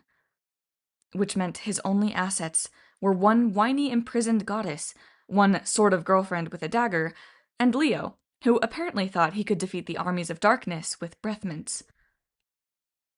On top of all this, Jason's worst memories were flooding back. He knew for certain he'd done many dangerous things in his life, but he'd never been closer to death than he was right now. The enemy was beautiful. Kione smiled, her dark eyes glittering, as a dagger of ice grew in her hand. "What have you done?" Jason demanded. "Oh, so many things," the snow goddess purred. "Your sister's not dead, if that's what you mean. She and her hunters will make fine toys for our wolves. I thought we'd defrost them one at a time and hunt them down for amusement. Let them be the prey for once."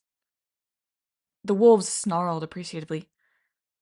"Yes, my dears." Kione kept her eyes on Jason. "Your sister almost killed their king, you know. Lycaon's off in a cave somewhere, no doubt licking his wounds, but his minions have joined us to take revenge for their master. And soon Porphyrion will rise, and we shall rule the world." "Traitor!" Hera shouted. "You meddlesome, D-list goddess! You aren't worthy to pour my wine, much less rule the world." Kione sighed. "Tiresome as ever, Queen Hera. I've been wanting to shut you up for a millennia."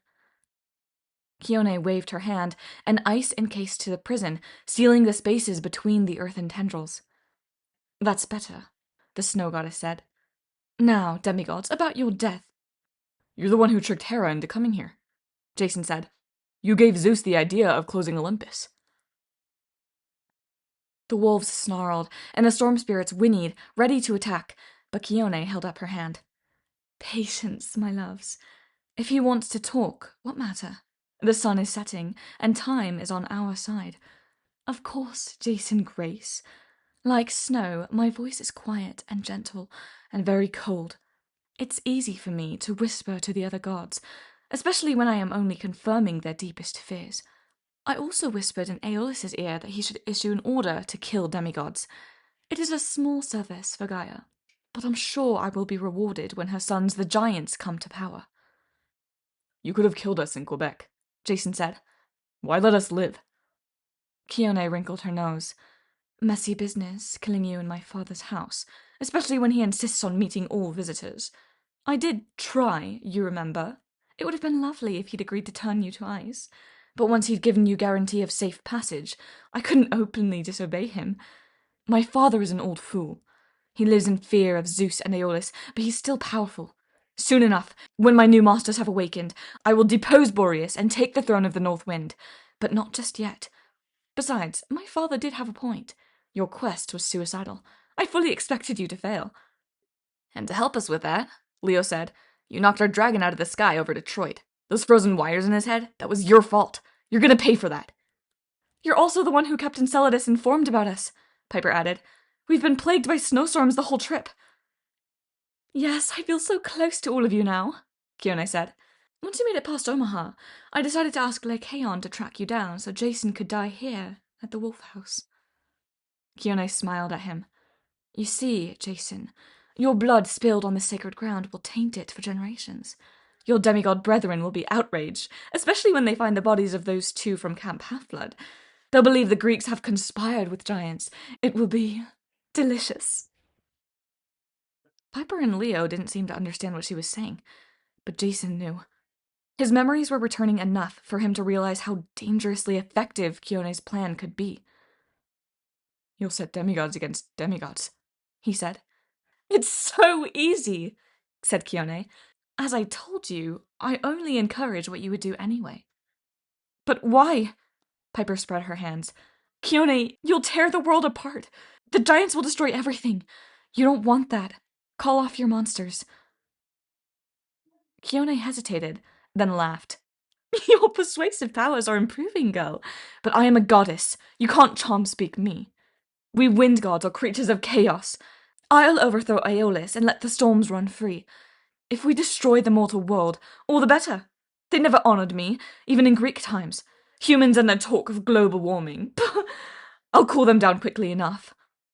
When we retake the ancient places, I will cover the Acropolis in snow." The ancient places? Leo's eyes widened. That's what Aeolus meant, about destroying the roots of the gods. He meant Greece. "You could join me, son of Hephaestus," Kyone said. "I know you find me beautiful. It would be enough for my plan if these other two were to die. Reject that ridiculous destiny the fates have given you. Live and be my champion instead. Your skills would be quite useful." Leo looked stunned. He glanced behind him, like Kyone might be talking to somebody else. For a second, Jason was worried. He figured Leo didn't have beautiful goddesses make him offers like this every day. Then, Leo laughed so hard he doubled over. "Yeah, join you. Right, until you get bored of me and turn me into a Leosicle?" "Lady, nobody messes with my dragon and gets away with it. I can't believe I thought you were hot." Kyone's face turned red. "Hot? You dare insult me? I am cold, Leo Valdez. Very, very cold." She sought a blast of wintry sleet at the demigods, but Leo held up his hand. A wall of fire roared to life in front of them, and the snow dissolved in a steamy cloud. Leo grinned. "See, lady? That's what happens to snow in Texas. It freaking melts." Kyone hissed. "Enough of this! Hera is failing. Porphyrion is rising. Kill the demigods. Let them be our king's first meal." Jason hefted his icy wooden plank, a stupid weapon to die fighting with, and the monsters charged. Chapter 50. Jason. A wolf launched itself at Jason. He stepped back and swung his scrapwood into the beast's snout with a satisfying crack. Maybe only silver could kill it, but a good old-fashioned board could still give it a Tylenol headache. He turned toward the sound of hooves and saw a storm spirit horse bearing down on him. Jason concentrated and summoned the wind. Just before the spirit could trample him, Jason launched himself into the air, grabbed the horse's smoky neck, and pirouetted onto its back.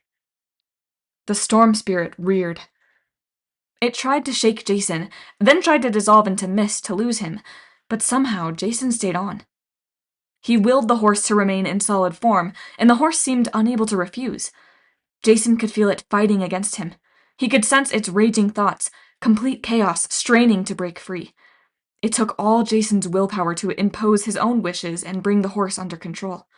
He thought about Aeolus, overseeing thousands and thousands of spirits like this, some much worse. No wonder the Master of the Winds had gone a little mad after centuries of that pressure. But Jason had only one spirit to master, and he had to win.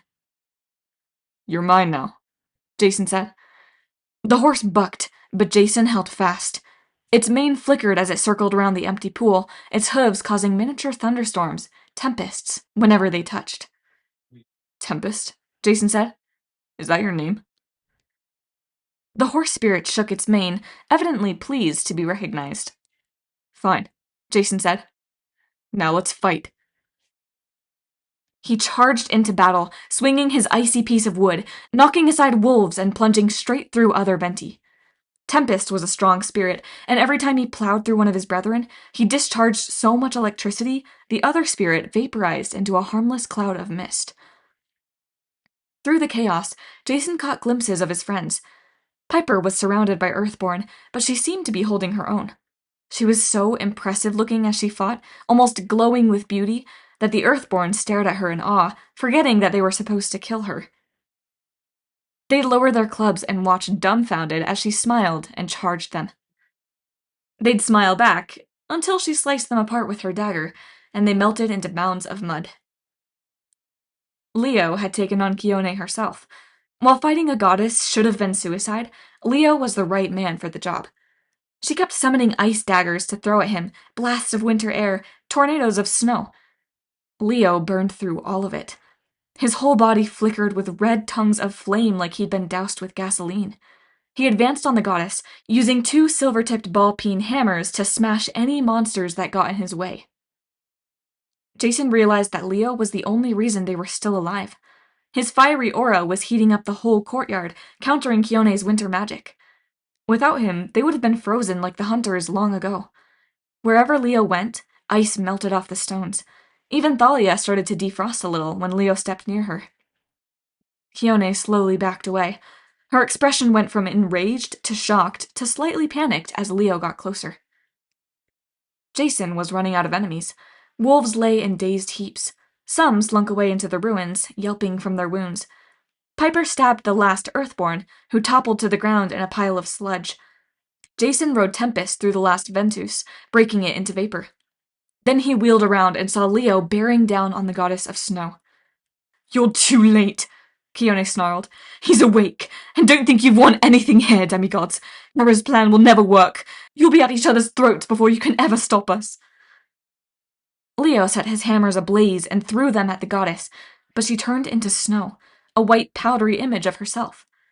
Leo's hammers slammed into the snow woman, breaking it into a steaming mound of mush.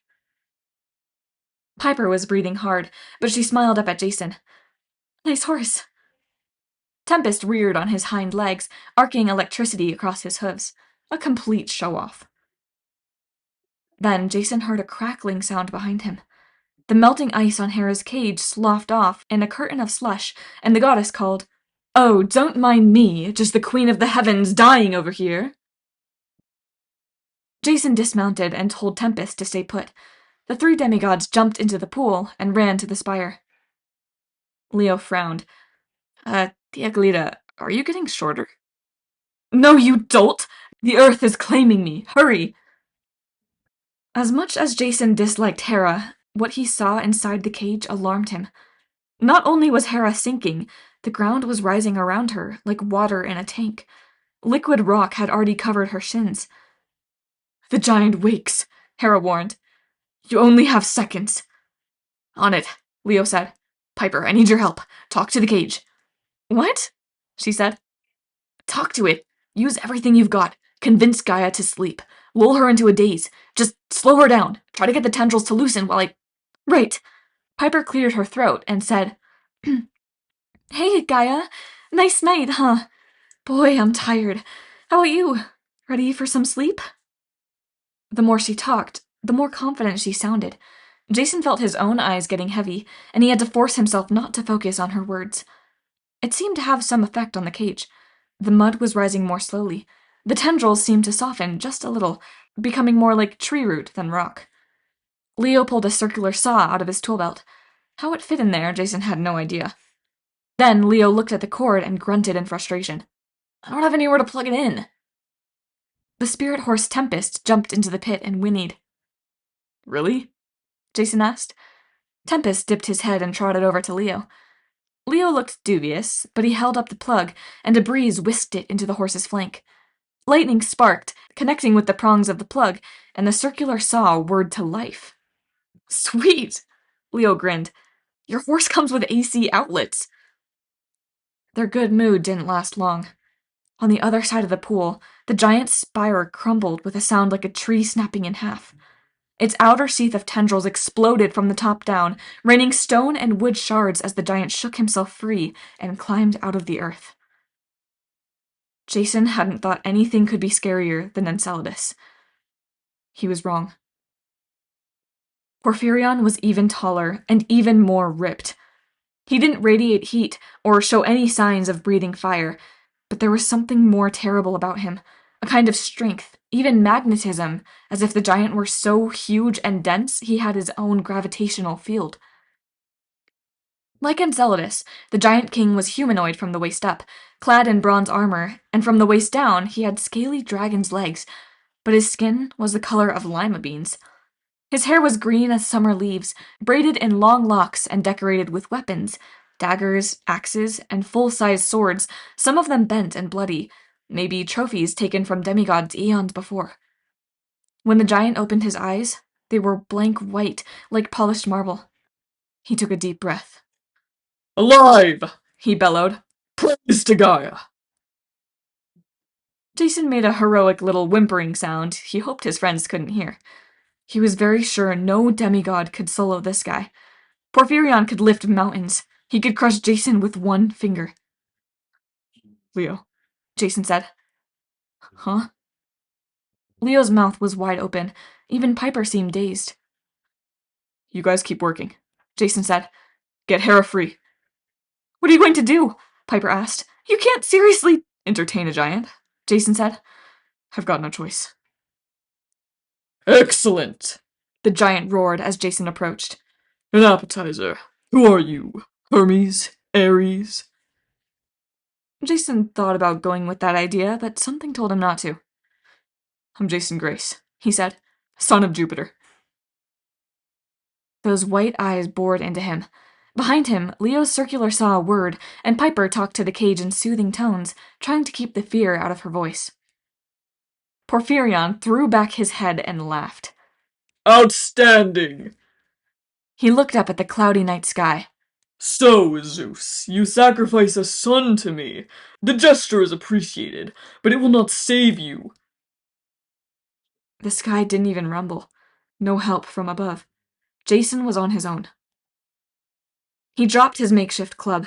His hands were covered in splinters, but that didn't matter now. He had to buy Leo and Piper some time, and he couldn't do that without a proper weapon.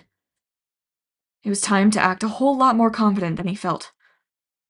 If you knew who I was, Jason yelled up at the giant, you'd be worried about me, not my father. I hope you enjoyed your 2.5 minutes of rebirth, giant, because I'm going to send you right back to Tartarus. The giant's eyes narrowed. He planted one foot outside the pool and crouched to get a better look at his opponent. So, we'll start by boasting, will we? Just like old times. Very well, demigod. I am Porphyrion, king of the giants, son of Gaia. In olden times, I rose from Tartarus, the abyss of my father, to challenge the gods. To start the war, I stole Zeus's queen. He grinned at the goddess's cage. Hello, Hera. My husband destroyed you once, monster, Hera said. He'll do it again. But he didn't, my dear. Zeus wasn't powerful enough to kill me. He had to rely on a puny demigod to help, and even then, we almost won. This time, we will complete what we started. Gaia is waking. She has provisioned us with many fine servants. Our armies will shake the earth, and we will destroy you at the roots. You wouldn't dare, Hera said, but she was weakening. Jason could hear it in her voice. Piper kept whispering to the cage, and Leo kept sawing, but the earth was still rising inside Hera's prison, covering her up to her waist. Oh, yes, the giant said. The Titans sought to attack your new home in New York.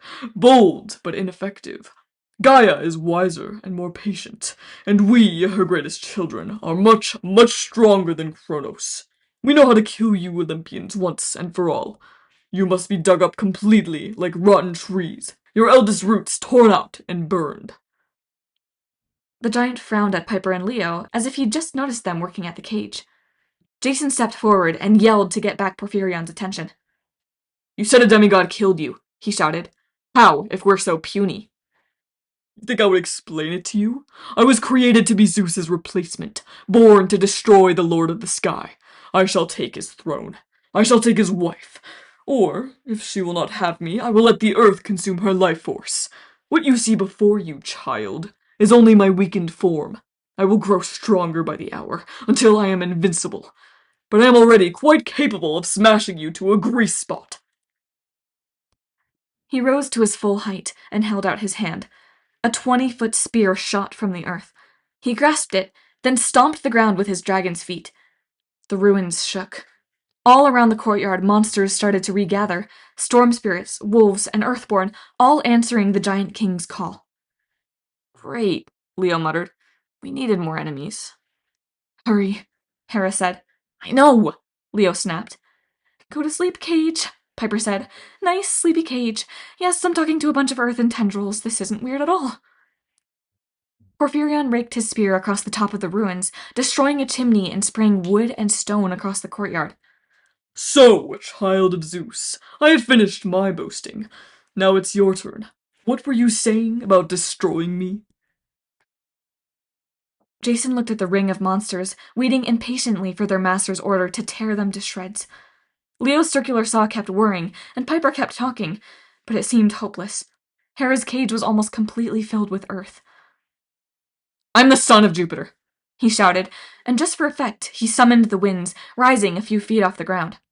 I'm a child of Rome, consul to demigods, praetor of the First Legion. Jason didn't know quite what he was saying, but he rattled off the words like he'd said them many times before. He held out his arms, showing the tattoo of the eagle and SPQR, and to his surprise, the giant seemed to recognize it. For a moment, Porphyrion actually looked uneasy. I slew the Trojan sea monster, Jason continued. I toppled the black throne of Kronos, and destroyed the Titan Cryos with my own hands. And now I'm going to destroy you, Porphyrion, and feed you to your own wolves. Wow, dude, Leo muttered. You been eating red meat? Jason launched himself at the giant, determined to tear him apart. The idea of fighting a 40-foot-tall immortal barehanded was so ridiculous, even the giant seemed surprised. Half flying, half leaping, Jason landed on the giant's scaly reptilian knee and climbed up the giant's arm before Porphyrion even realized what had happened. You dare! The giant bellowed. Jason reached his shoulders and ripped a sword out of the giant's weapon-filled braids. He yelled, For Rome! And drove the sword into the nearest convenient target, the giant's massive ear. Lightning streaked out of the sky and blasted the sword, throwing Jason free. He rolled when he hit the ground. When he looked up, the giant was staggering.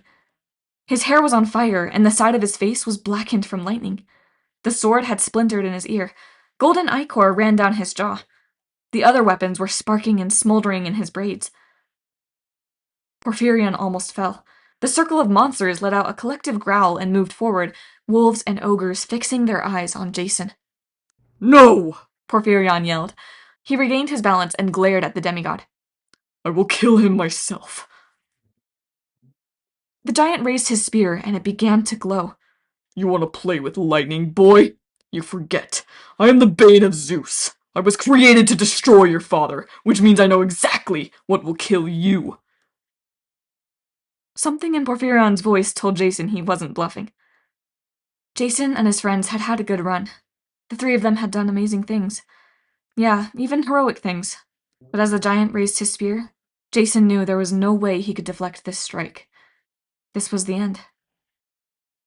Got it! Leo yelled. Sleep! Piper said, so forcefully the nearest wolves fell to the ground and began snoring. The stone and wood cage crumbled. Leo had sawed through the base of the thickest tendril and apparently cut off the cage's connection to Gaia. The tendrils turned to dust. The mud around Hera disintegrated. The goddess grew in size, glowing with power. Yes, the goddess said. She threw off her black robes to reveal a white gown, her arms bedecked with golden jewelry. Her face was both terrible and beautiful, and a golden crown glowed in her long black hair. Now I shall have my revenge. The giant Porphyrion backed away. He said nothing, but he gave Jason one last look of hatred. His message was clear. Another time. Then he slammed his spear against the earth, and the giant disappeared into the ground like he dropped down a chute. Around the courtyard, monsters began to panic and retreat, but there was no escape for them. Hera glowed brighter. She shouted, Cover your eyes, my heroes! But Jason was too much in shock. He understood too late. He watched as Hera turned into a supernova, exploding in a ring of force that vaporized every monster instantly. Jason fell, light searing into his mind, and his last thought was that his body was burning. Chapter 51. Piper. Jason! Piper kept calling his name as she held him, though she'd almost lost hope. He'd been unconscious for 2 minutes now. His body was steaming, his eyes rolled back in his head. She couldn't tell if he was even breathing. It's no use, child. Hera stood over them in her simple black robes and shawl. Piper hadn't seen the goddess go nuclear. Thankfully, she'd closed her eyes, but she could see the after effects. Every vestige of winter had gone from the valley. No signs of battle, either. The monsters had been vaporized. The ruins had been restored to what they were before. Still ruins, but with no evidence that they'd been overrun by a horde of wolves, storm spirits, and six-armed ogres. Even the hunters had been revived. Most waited at a respectful distance in the meadow, but Thalia knelt by Piper's side, her hand on Jason's forehead. Thalia glared up at the goddess. This is your fault! Do something! Do not address me that way, girl. I am the queen. Fix him! Hera's eyes flickered with power. I did warn him. I would never intentionally hurt the boy. He was to be my champion. I told them to close their eyes before I revealed my true form. Leo frowned. True form is bad, right? So why did you do it? I unleashed my power to help you, fool, Hera cried. I became pure energy so I could disintegrate the monsters, restore this place, and even save these miserable hunters from the ice. But mortals can't look upon you in that form, Thalia shouted. You've killed him!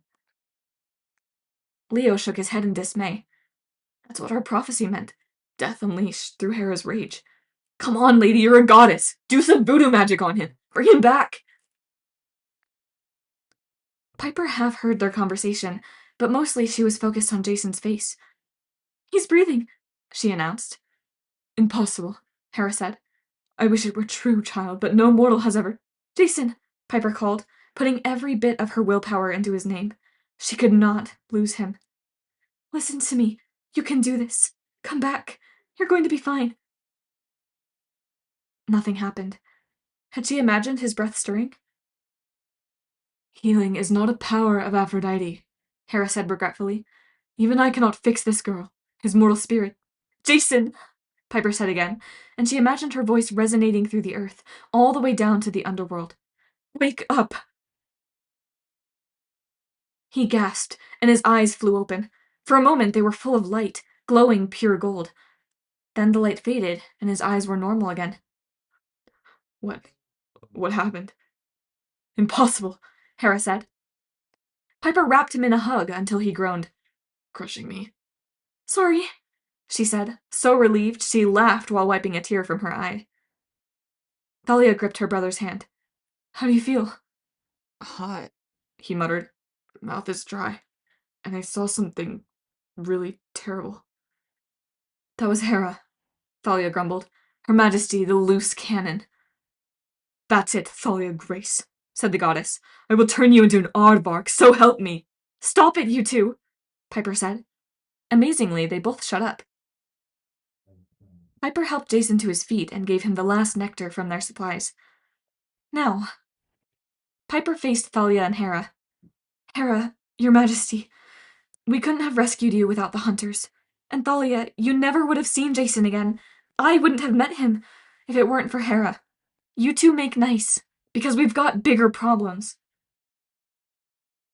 They both glared at her, and for 3 long seconds, Piper wasn't sure which one of them was going to kill her first.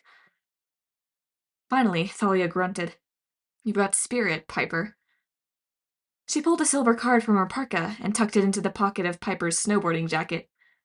You ever want to be a hunter, call me. We could use you. Hera crossed her arms. Fortunately for this hunter, you have a point, daughter of Aphrodite. She assessed Piper as if seeing her clearly for the first time. You wondered, Piper, why I chose you for this quest, why I didn't reveal your secret in the beginning, even when I knew Enceladus was using you. I must admit, until this moment I was not sure. Something told me you would be vital to the quest. Now I see I was right. You're even stronger than I realized, and you are correct about the dangers to come. We must work together. Piper's face felt warm. She wasn't sure how to respond to Hera's compliment, but Leo stepped in. Yeah, he said. I don't suppose that Porphyrion guy just melted and died, huh? No, Hera agreed. By saving me and saving this place, you prevented Gaia from waking. You have bought us some time. But Porphyrion has risen. He simply knew better than to stay here, especially since he has not yet regained his full power. Giants can only be killed by a combination of god and demigod working together. Once you freed me, he ran away, Jason said. But to where? Hera didn't answer, but a sense of dread washed over Piper. She remembered what Porphyrion had said about killing the Olympians by pulling up their roots. Greece. She looked at Thalia's grim expression and guessed the hunter had come to the same conclusion. I need to find Annabeth, Thalia said. She has to know what's happening here. Thalia. Jason gripped her hand. We never got to talk about this place, or... I know. Her expression softened. I lost you here once. I don't want to leave you again. But we'll meet soon. I'll rendezvous with you back at Camp Half-Blood. She glanced at Hera. You'll see them there safely? It's the least you can do. It's not your place to tell me. Queen Hera? Piper interceded. The goddess sighed. Fine. Yes. Just off with you, Hunter. Thalia gave Jason a hug and said her goodbyes. When the hunters were gone, the courtyard seemed strangely quiet. The dry reflecting pool showed no sign of the earthen tendrils that had brought back the giant king or imprisoned Hera. The night sky was clear and starry. The wind rustled in the redwoods. Piper thought about that night in Oklahoma when she and her dad had slept in Grandpa Tom's front yard. She thought about the night on the wilderness school dorm roof when Jason had kissed her. In her mist-altered memories, anyway. Jason, what happened to you here? She asked. I mean, I know your mom abandoned you here. You said it was sacred ground for demigods. Why? What happened after you were on your own? Jason shook his head uneasily. It's still murky. The wolves. You were given a destiny, Hera said. You were given into my service. Jason scowled. Because you forced my mom to do that. You couldn't stand knowing Zeus had 2 children with my mom. Knowing that he'd fallen for her twice. I was the price you demanded for leaving the rest of my family alone. It was the right choice for you as well, Jason, Hera insisted. The second time your mother managed to snare Zeus's affections, it was because she imagined him in a different aspect, the aspect of Jupiter. Never before had this happened. 2 children, Greek and Roman, born into the same family. You had to be separated from Thalia. This is where all demigods of your kind start their journey. Of his kind? Piper asked. She means Roman, Jason said. Demigods are left here. We meet the she-wolf goddess Lupa, the same immortal wolf that raised Romulus and Remus. Hera nodded. And if you are strong enough, you live. But Leo looked mystified. What happened after that? I mean, Jason never made it to camp. Not to Camp Half-Blood, no, Hera agreed. Piper felt as if the sky were spiraling above her, making her dizzy. You went somewhere else. That's where you've been all these years. Somewhere else for demigods. But where? Jason turned to the goddess. Memories are coming back, but not the location. You're not going to tell me, are you? No, Hera said. That is part of your destiny, Jason. You must find your own way back. But when you do, you will unite 2 great powers. You will give us hope against the giants, and more importantly, against Gaia herself. You want us to help you, Jason said, but you're holding back information. Giving you answers would make those answers invalid, Hera said. That is the way of the fates. You must forge your own path for it to mean anything. Already, you 3 have surprised me. I would not have thought it possible. The goddess shook her head. Suffice it to say, you have performed well, demigods, but this is only the beginning. Now you must return to Camp Half-Blood, where you will begin planning for the next phase. Which you won't tell us about, Jason grumped. And I suppose you destroyed my nice storm spirit horse, so we'll have to walk home? Hera waved aside the question. Storm spirits are creatures of chaos. I did not destroy that one, though I have no idea where he went, or whether you'll see him again. But there is an easier way home for you. As you have done me a great service, so I can help you, at least this once. Farewell, demigods. For now. The world turned upside down, and Piper almost blacked out. When she could see straight again, she was back at camp, in the dining pavilion, in the middle of dinner. They were standing on the Aphrodite cabin's table, and Piper had one foot in Drew's pizza. 60 campers rose at once, gawking at them in astonishment. Whatever Hera had done to shoot them across the country, it wasn't good for Piper's stomach. She could barely control her nausea. Leo wasn't so lucky. He jumped off the table, ran to the nearest bronze brazier, and threw up in it, which was probably not a great burnt offering for the gods. Jason? Chiron trotted forward. No doubt the old centaur had seen thousands of years' worth of weird stuff, but even he looked totally flabbergasted. What? How? The Aphrodite campers stared up at Piper with their mouths open. Piper figured she must look awful. "Hi," she said as casually as she could. "We're back." Chapter 52. Piper. Piper didn't remember much about the rest of the night. They told their story and answered a million questions from the other campers, but finally Chiron saw how tired they were and ordered them to bed. It felt so good to sleep on a real mattress, and Piper was so exhausted she crashed immediately, which spared her any worry about what it would be like returning to the Aphrodite cabin. The next morning, she woke in her bunk, feeling reinvigorated. The sun came through the windows along with a pleasant breeze. It might have been spring instead of winter. Birds sang, monsters howled in the woods, breakfast smells wafted in from the dining pavilion, bacon, pancakes, and all sorts of wonderful things. Drew and her gang were frowning down at her, their arms crossed. "Morning." Piper sat up and smiled. "Beautiful day." "You're going to make us late for breakfast," Drew said, "which means you get to clean the cabin for inspection." A week ago, Piper would have either punched Drew in the face or hidden back under her covers. Now she thought about the Cyclopes in Detroit, Medea in Chicago, Midas turning her to gold in Omaha. Looking at Drew, who used to bother her, Piper laughed. Drew's smug expression crumbled. She backed up, then remembered she was supposed to be angry. "What are you—" "Challenging you," Piper said. "How about noon in the arena? You can choose the weapons." She got out of bed, stretched leisurely, and beamed at her cabin mates. She spotted Mitchell and Lacey, who'd helped her pack for the quest. They were smiling tentatively, their eyes flitting from Piper to Drew like this might be a very interesting tennis game. "I missed you guys," Piper announced. "We're going to have a great time when I'm senior counselor." Drew turned bug juice red. Even her closest lieutenants looked a little nervous. This wasn't in their script. "You," Drew spluttered. "You ugly little witch! I've been here the longest. You can't just—" "Challenge you?" Piper said. "Sure, I can. Camp rules. I've been claimed by Aphrodite. I've completed a quest, which is more than you've completed. If I feel I can do a better job, I can challenge you. Unless you just want to step down. Did I get all that right, Mitchell?"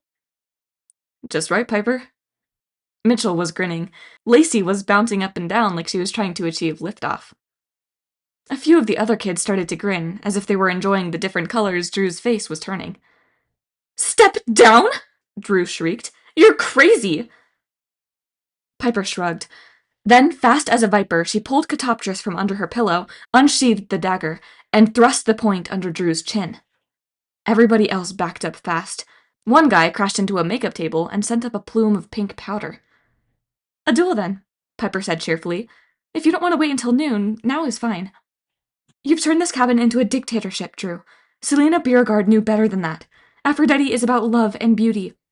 Being loving, spreading beauty, good friends, good times, good deeds. Not just looking good. Selena made mistakes, but in the end she stood by her friends. That's why she was a hero.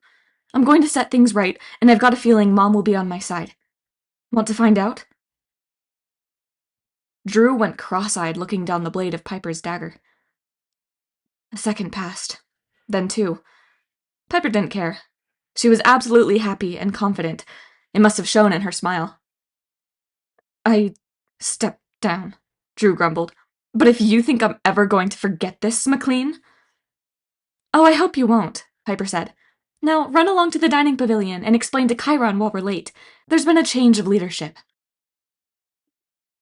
Drew backed to the door. Even her closest lieutenants didn't follow her. She was about to leave when Piper said, "Oh, and Drew, honey?"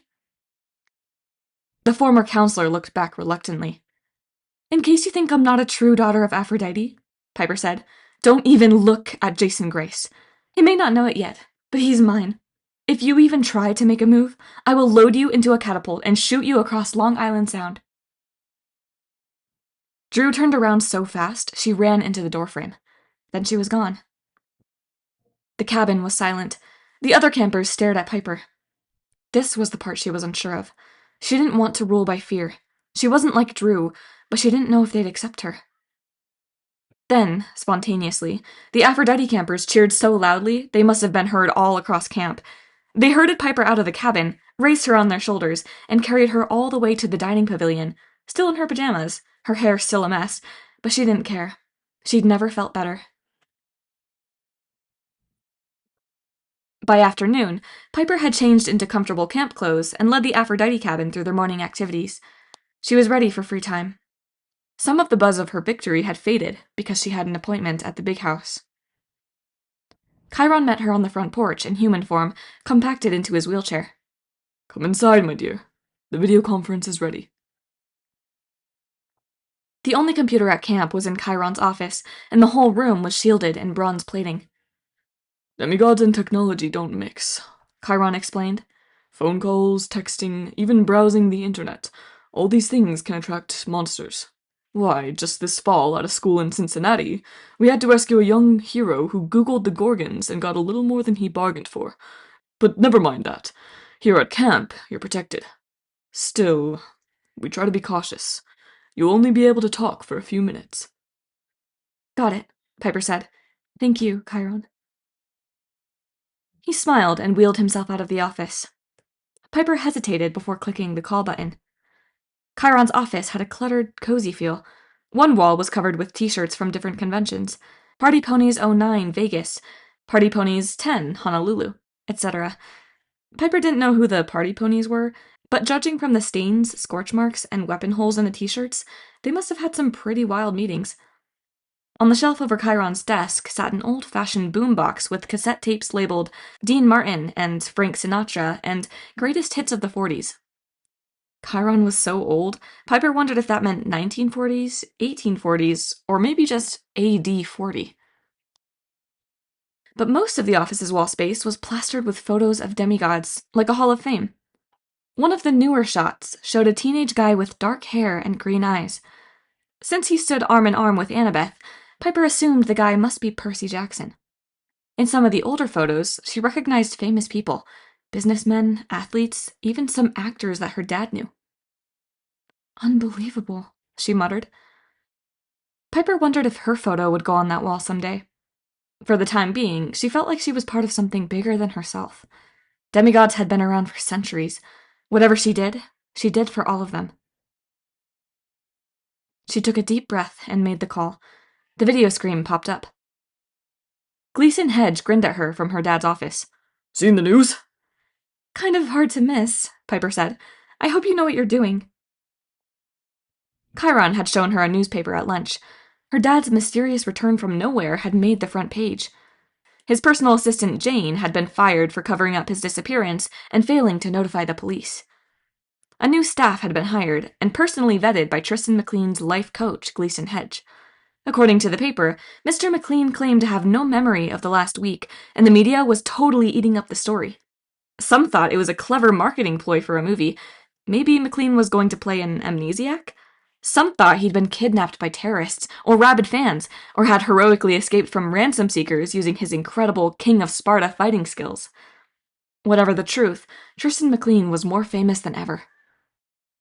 "It's going great," Hedge promised. "But don't worry, we're going to keep him out of the public eye for the next month or so, until things cool down. Your dad's got more important things to do, like resting and talking to his daughter." "Don't get too comfortable out there in Hollywood, Gleason," Piper said. Hedge snorted. "You kidding? These people make Aeolus look sane. I'll be back as soon as I can, but your dad's got to get back on his feet first. He's a good guy. Oh, and by the way, I took care of that other little matter. The Park Service in the Bay Area just got an anonymous gift of a new helicopter, and the ranger pilot who helped us, she's got a very lucrative offer to fly for Mr. McLean." "Thanks, Gleason," Piper said, "for everything." "Yeah, well, I don't try to be awesome. It just comes natural. Speaking of Aeolus's place, meet your dad's new assistant. Hedge was nudged out of the way, and a pretty young lady grinned into the camera. Melly? Piper stared, but it was definitely her, the Aura who'd helped them escape from Aeolus's fortress. You're working for my dad now? Isn't it great? Does he know you're wind spirit? Oh no, but I love this job. It's, a breeze. Piper couldn't help but laugh. I'm glad. That's awesome, but where? Just a sec. Melly kissed Gleason on the cheek. Come on, you old goat. Stop hogging the screen. What? Hedge demanded, but Melly steered him away and called, Mr. McLean, she's on. A second later, Piper's dad appeared. He broke into a huge grin. Pipes! He looked great, back to normal, with his sparkling brown eyes, his half-day beard, his confident smile, and his newly trimmed hair like he was ready to shoot a scene. Piper was relieved, but she also felt a little sad. Back to normal wasn't necessarily what she'd wanted. In her mind, she started the clock. On a normal call like this, on a workday, she hardly ever got her dad's attention for longer than 30 seconds. Hey, she said weakly. You feeling okay? Honey, I'm so sorry to worry you with this disappearance business. I don't know. His smile wavered, and she could tell he was trying to remember, grasping for a memory that should have been there, but wasn't. I'm not sure what happened, honestly. But I'm fine. Coach Hedge has been a godsend. A godsend, she repeated. Funny choice of words. He told me about your new school, Dad said. I'm sorry the wilderness school didn't work out, but you were right. Jane was wrong.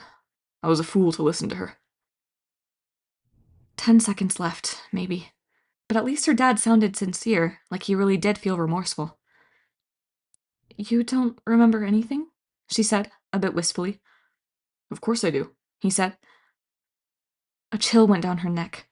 You do? I remember that I love you, he said, and I'm proud of you.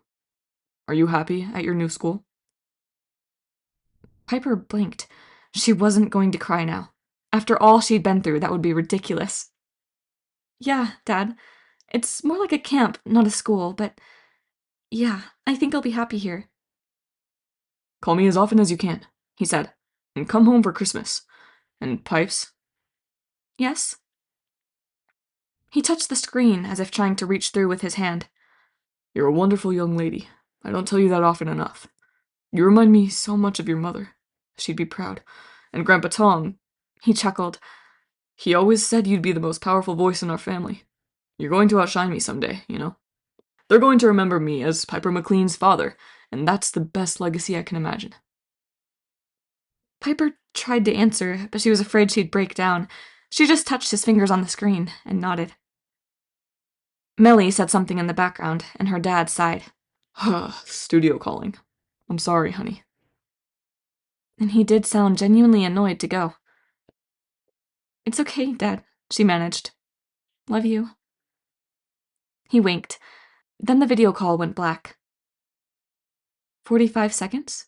Maybe a full minute. Piper smiled. A small improvement, but it was progress. At the commons area, she found Jason relaxing on a bench, a basketball between his feet. He was sweaty from working out, but he looked great in his orange tank top and shorts. His various scars and bruises from the quest were healing, thanks to some medical attention from the Apollo cabin. His arms and legs were well-muscled and tan, distracting as always. His close-cropped blonde hair caught the afternoon light, so it looked like it was turning to gold, Midas style. Hey, he said. How did it go? It took her a second to focus on his question.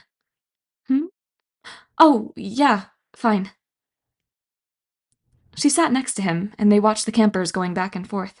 A couple of Demeter girls were playing tricks on two of the Apollo guys, making grass grow around their ankles as they shot baskets. Over at the camp store, the Hermes kids were putting up a sign that read, Flying shoes, slightly used, 50% off today. Ares kids were lining their cabin with fresh barbed wire. The Hypnos cabin was snoring away. A normal day at camp. Meanwhile, the Aphrodite kids were watching Piper and Jason, and trying to pretend they weren't. Piper was pretty sure she saw money change hands, like they were placing bets on a kiss. Get any sleep? She asked him. He looked at her as if she'd been reading his thoughts. Not much. Dreams. About your past? He nodded. She didn't push him. If he wanted to talk, that was fine, but she knew him better than to press the subject. She didn't even worry that her knowledge of him was mostly based on 3 months of false memories. You can sense possibilities, her mother had said, and Piper was determined to make those possibilities a reality. Jason spun his basketball. It's not good news, he warned. My memories aren't good for any of us. Piper was pretty sure he'd been about to say, for us, as in the two of them, and she wondered if he'd remembered a girl from his past. But she didn't let it bother her. Not on a sunny winter day like this, with Jason next to her. We'll figure it out, she promised. He looked at her hesitantly, like he wanted very much to believe her. Annabeth and Rachel are coming in for the meeting tonight. I should probably wait until then to explain. Okay. She plucked a blade of grass by her foot. She knew there were dangerous things in store for both of them. She would have to compete with Jason's past, and they might not even survive their war against the giants. But right now, they were both alive, and she was determined to enjoy this moment. Jason studied her warily. His forearm tattoo was faint blue in the sunlight. You're in a good mood. How can you be sure things will work out? Because you're going to lead us, she said simply. I'd follow you anywhere. Jason blinked. Then, slowly, he smiled. Dangerous thing to say. I'm a dangerous girl. That, I believe. He got up and brushed off his shorts. He offered her a hand. Leo says he's got something to show us out in the woods. You coming? Wouldn't miss it. She took his hand and stood up. For a moment, they kept holding hands. Jason tilted his head. We should get going. Yep, she said. Just a sec. She let go of his hand and took a card from her pocket, the silver calling card that Thalia had given her for the Hunters of Artemis. She dropped it into a nearby eternal fire and watched it burn. There would be no breaking hearts in Aphrodite Cabin from now on. That was one rite of passage they didn't need. Across the green, her cabin mates looked disappointed that they hadn't witnessed a kiss. They started cashing in their bets. But that was all right. Piper was patient, and she could see lots of good possibilities. Let's go, she told Jason. We've got adventures to plan. Chapter 53. Leo. Leo hadn't felt this jumpy since he offered tofu burgers to the werewolves. When he got to the limestone cliff in the forest, he turned to the group and smiled nervously. Here we are. He willed his hand to catch fire and set it against the door. His cabin mates gasped. Leo, Nissa cried. You're a fire user. Yeah, thanks, he said. I know. Jake Mason, who was out of his body cast but still on crutches, said, Holy Hephaestus. That means it's so rare that... The massive stone door swung open, and everyone's mouth dropped. Leo's flaming hand seemed insignificant now. Even Piper and Jason looked stunned, and they'd seen enough amazing things lately. Only Chiron didn't look surprised. The centaur knit his bushy eyebrows and stroked his beard, as if the group was about to walk through a minefield. That made Leo even more nervous, but he couldn't change his mind now. His instincts told him he was meant to share this place, at least with the Hephaestus cabin, and he couldn't hide it from Chiron or his 2 best friends. Welcome to Bunker 9, he said, as confidently as he could. Come on in. The group was silent as they toured the facility. Everything was just as Leo had left it. Giant machines, work tables, old maps, and schematics. Only one thing had changed. Festus's head was sitting on the central table, still battered and scorched from his final crash in Omaha. Leo went over to it, a bitter taste in his mouth, and stroked the dragon's forehead. I'm sorry, Festus, but I won't forget you. Jason put a hand on Leo's shoulder. Hephaestus brought it here for you? Leo nodded. But you can't repair him, Jason guessed. No way, Leo said. But the head is going to be reused. Festus will be going with us. Piper came over and frowned. What do you mean? Before Leo could answer, Nissa cried out, Guys, look at this! She was standing at one of the work tables, flipping through a sketchbook, diagrams for hundreds of different machines and weapons. "I've never seen anything like these," Nissa said.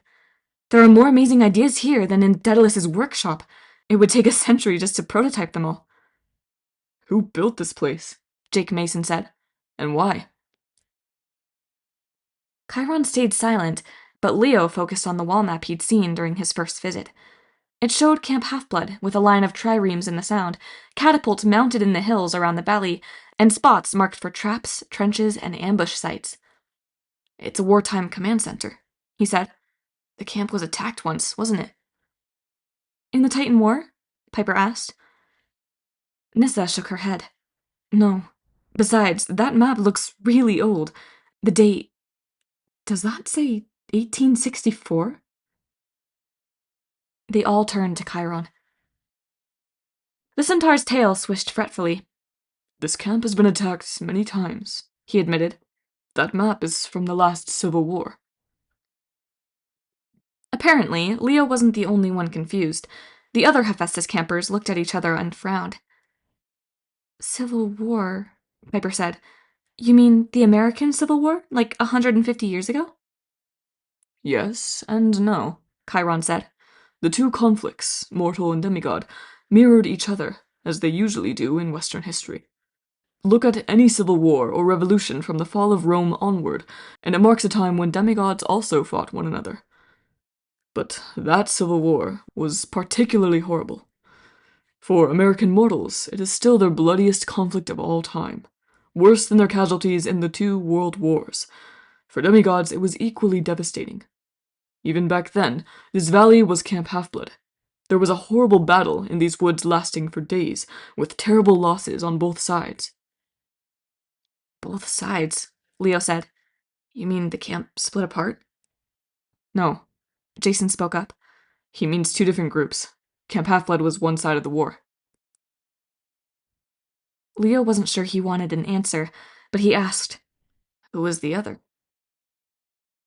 Chiron glanced up at the tattered Bunker 9 banner, as if remembering the day it was raised.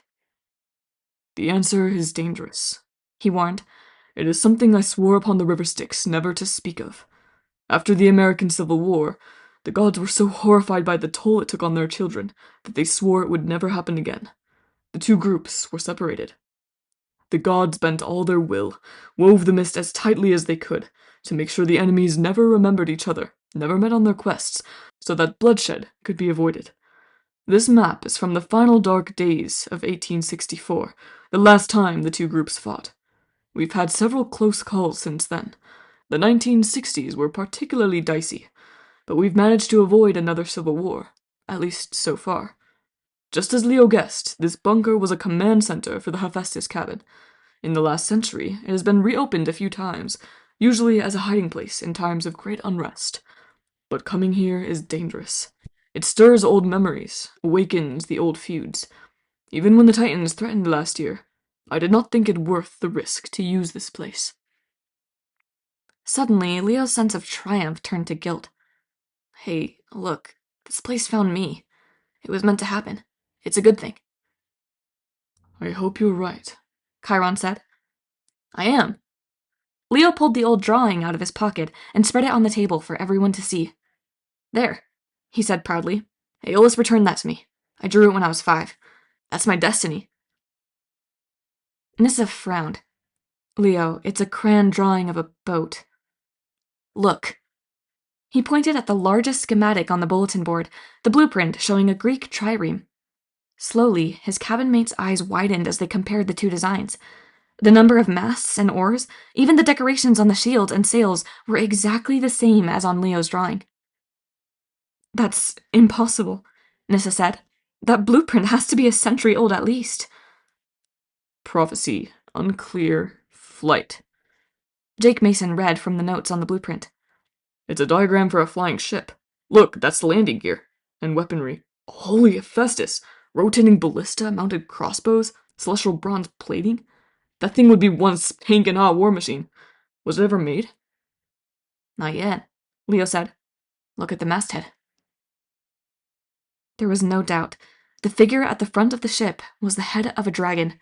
A very particular dragon. Festus, Piper said. Everyone turned and looked at the dragon's head sitting on the table. He's meant to be our masthead, Leo said. Our good luck charm and our eyes at sea. I'm supposed to build this ship. I'm gonna call it the Argo 2. And guys, I'll need your help. The Argo 2, Piper smiled. After Jason's ship. Jason looked a little uncomfortable, but he nodded. Leo's right. That ship is just what we need for our journey. What journey? Nissa said. You just got back. Piper ran her fingers over the old crayon drawing. We've got to confront Porphyrion, the giant king. He said he would destroy the gods at their roots. Indeed, Chiron said. Much of Rachel's great prophecy is still a mystery to me, but one thing is clear. You three, Jason, Piper, and Leo, are among the 7 demigods who must take on that quest. You must confront the giants in their homeland, where they are strongest. You must stop them before they can wake Gaia fully, before they destroy Mount Olympus. Nissa shifted. You don't mean Manhattan, do you? No, Leo said. The original Mount Olympus. We have to sail to Greece. Chapter 54. Leo. It took a few minutes for that to settle in. Then the other Hephaestus campers started asking questions all at once. Who were the other 4 demigods? How long would it take to build the boat? And why didn't everyone get to go to Greece? Heroes! Chiron struck his hoof on the floor. All the details are not clear yet, but Leo is correct. He will need your help to build the Argo 2. It is perhaps the greatest project Cabin 9 has ever undertaken, even greater than the Bronze Dragon. It'll take a year at least, Nissa guessed. Do we have that much time? You have 6 months at most, Chiron said. You should sail by summer solstice, when the god's power is strongest. Besides, we evidently cannot trust the wind gods, and the summer winds are the least powerful and easiest to navigate. You dare not sail any later, or you may be too late to stop the giants. You must avoid ground travel, using only air and sea, so this vehicle is perfect. Jason being the son of the sky god.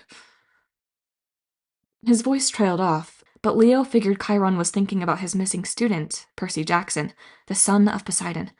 He would have been good on this voyage, too. Jake Mason turned to Leo. Well, one thing's for sure. You are now senior counselor. This is the biggest honor the cabin has ever had. Anyone object? Nobody did.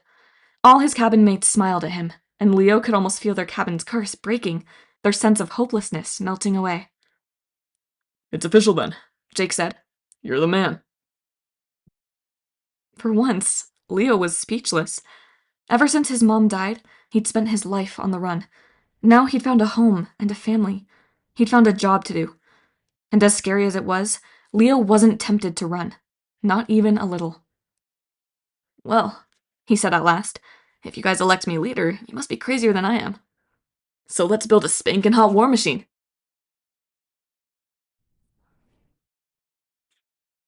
Chapter 55. Jason. Jason waited alone in cabin 1. Annabeth and Rachel were due any minute for the head counselor's meeting, and Jason needed time to think. His dreams the night before had been worse than he'd wanted to share, even with Piper. His memory was still foggy, but bits and pieces were coming back. The night Lupa had tested him at the Wolf House to decide if he was a pup or food, then the long trip south to... He couldn't remember, but he had flashes of his old life. The day he'd gotten his tattoo, the day he'd been raised on a shield and proclaimed a praetor.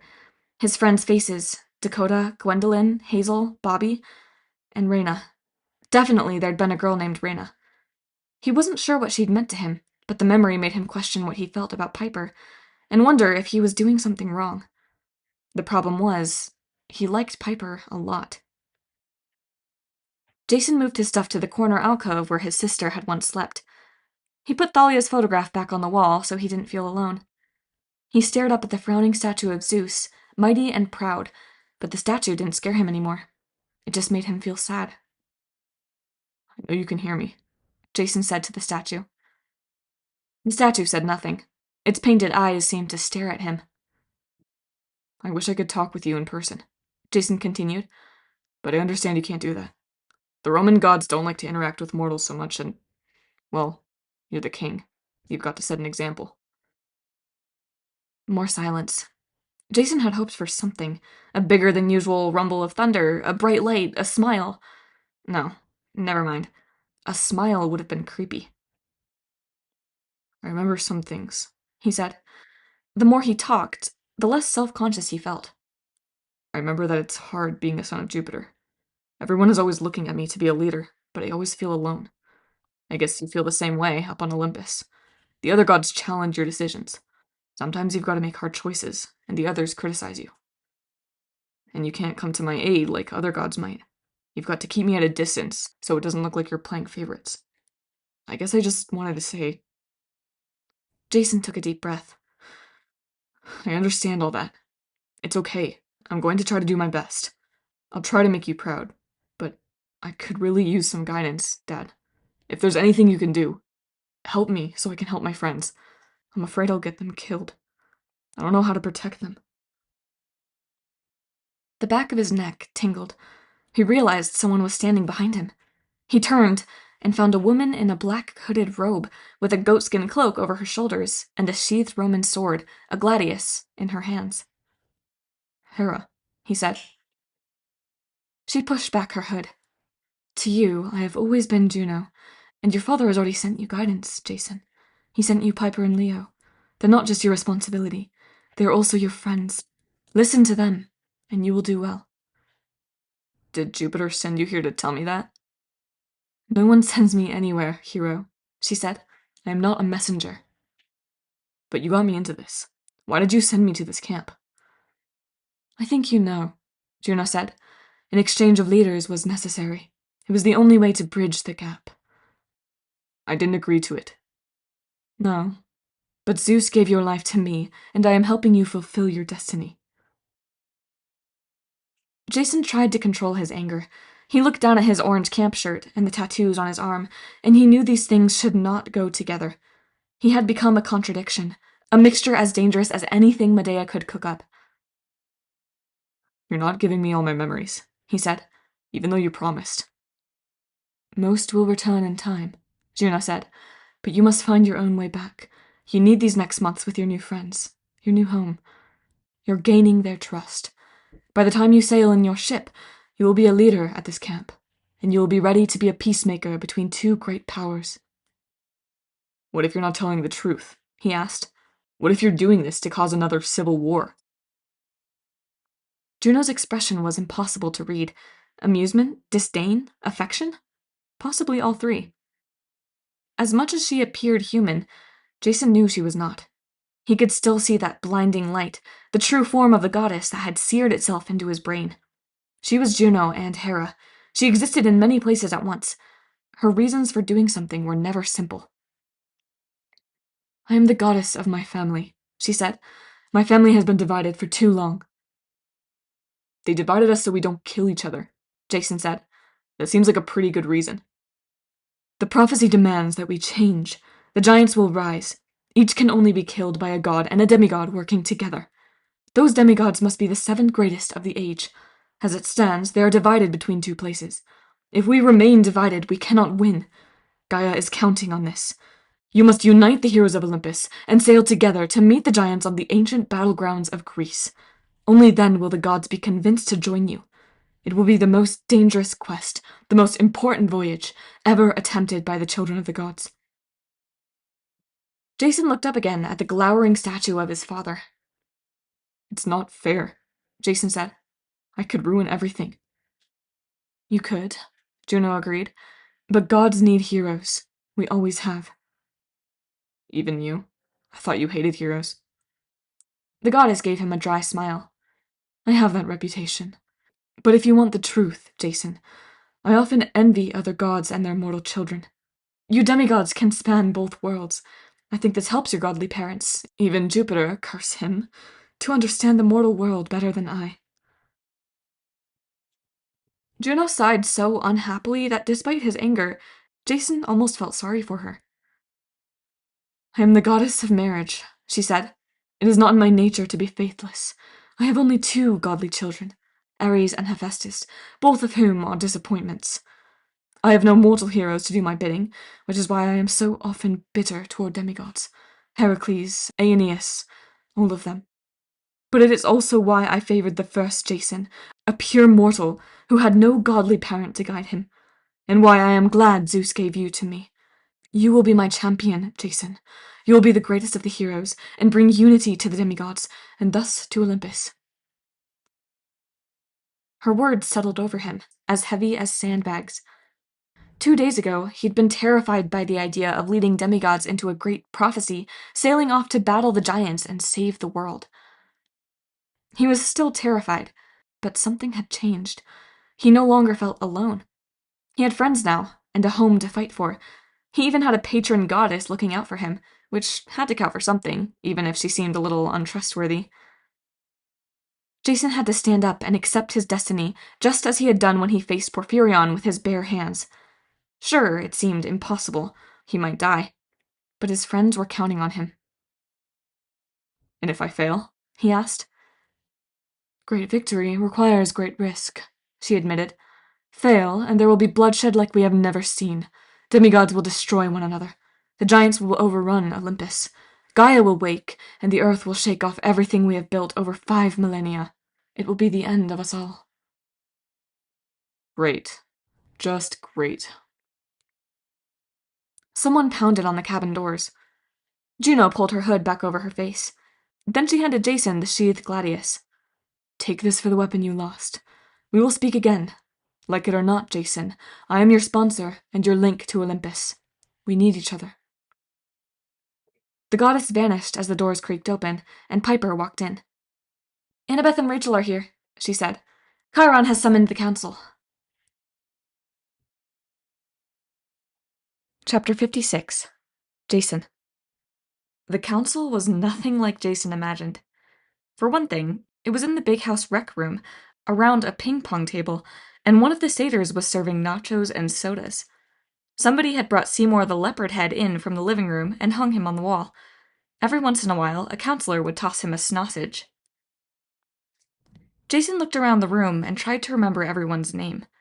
Thankfully, Leo and Piper were sitting next to him. It was their first meeting as senior counselors. Clarice, the leader of the Ares cabin, had her boots on the table, but nobody seemed to care. Clovis from Hypnos cabin was snoring in the corner, while Butch from Iris cabin was seeing how many pencils he could fit in Clovis's nostrils. Travis Stoll from Hermes was holding a lighter under a ping-pong ball to see if it would burn. And Will Solace from Apollo was absently wrapping and unwrapping an ace bandage around his wrist. The counselor from Hecate cabin, Lou Ellen something or other, was playing Got Your Nose with Miranda Gardiner from Demeter, except that Lou really had magically disconnected Miranda's nose, and Miranda was trying to get it back. Jason had hoped Thalia would show. She'd promised, after all, but she was nowhere to be seen. Chiron had told him not to worry about it. Thalia often got sidetracked fighting monsters or running quests for Artemis, and she would probably arrive soon. But still, Jason worried. Rachel Dare, the Oracle, sat next to Chiron at the head of the table. She was wearing her Clarion Academy school uniform dress, which seemed a bit odd, but she smiled at Jason. Annabeth didn't look so relaxed. She wore armor over her camp clothes, with her knife at her side and her blonde hair pulled back in a ponytail. As soon as Jason walked in, she fixed him with an expectant look, as if she were trying to extract information out of him by sheer willpower. "Let's come to order," Chiron said. "Llewellyn, please give Miranda her nose back. Travis, if you'd kindly extinguish the flaming ping-pong ball. And Butch, I think 20 pencils is really too many for any human nostril. Thank you. Now, as you can see, Jason, Piper, and Leo have returned successfully. More or less. Some of you have heard parts of their story, but I will let them fill you in." Everyone looked at Jason. He cleared his throat and began the story. Piper and Leo chimed in from time to time, filling in the details he forgot. It only took a few minutes, but it seemed like longer with everyone watching him. The silence was heavy, and for so many ADHD demigods to sit still listening for that long, Jason knew the story must have sounded pretty wild. He ended with Hera's visit right before the meeting. "So Hera was here," Annabeth said, "talking to you." Jason nodded. Look, I'm not saying I trust her. That's smart, Annabeth said. But she isn't making this up about another group of demigods. That's where it came from. Romans. Clarice tossed Seymour a sausage. You expect us to believe there's another camp with demigods, but they follow the Roman forms of the gods, and we've never heard of them. Piper sat forward. The gods have kept the two groups apart because every time they see each other, they tried to kill each other. I can respect that, Clarice said. Still, why haven't we ever run across each other on quests? Oh, yes, Chiron said sadly. You have, many times. It's always a tragedy, and always the gods do their best to wipe clean the memories of those involved. The rivalry goes all the way back to the Trojan War, Clarice. The Greeks invaded Troy and burned it to the ground.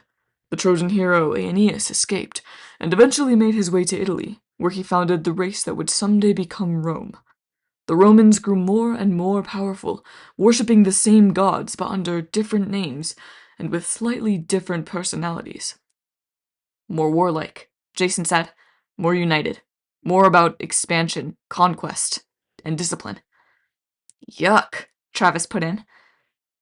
Several of the others looked equally uncomfortable, though Clarice shrugged like it sounded okay to her. Annabeth twirled her knife on the table. And the Romans hated the Greeks. They took revenge when they conquered the Greek Isles and made them part of the Roman Empire. Not exactly hated them, Jason said. The Romans admired Greek culture, and they were a little jealous. In return, the Greeks thought the Romans were barbarians, but they respected their military power. So during Roman times, demigods started to divide, either Greek or Roman. And it's been that way ever since, Annabeth guessed. But this is crazy. Chiron, where were the Romans during the Titan War? Didn't they want to help? Chiron tugged at his beard. They did help, Annabeth.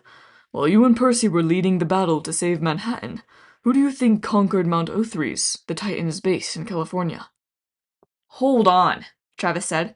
You said Mount Othrys just crumbled when we beat Kronos.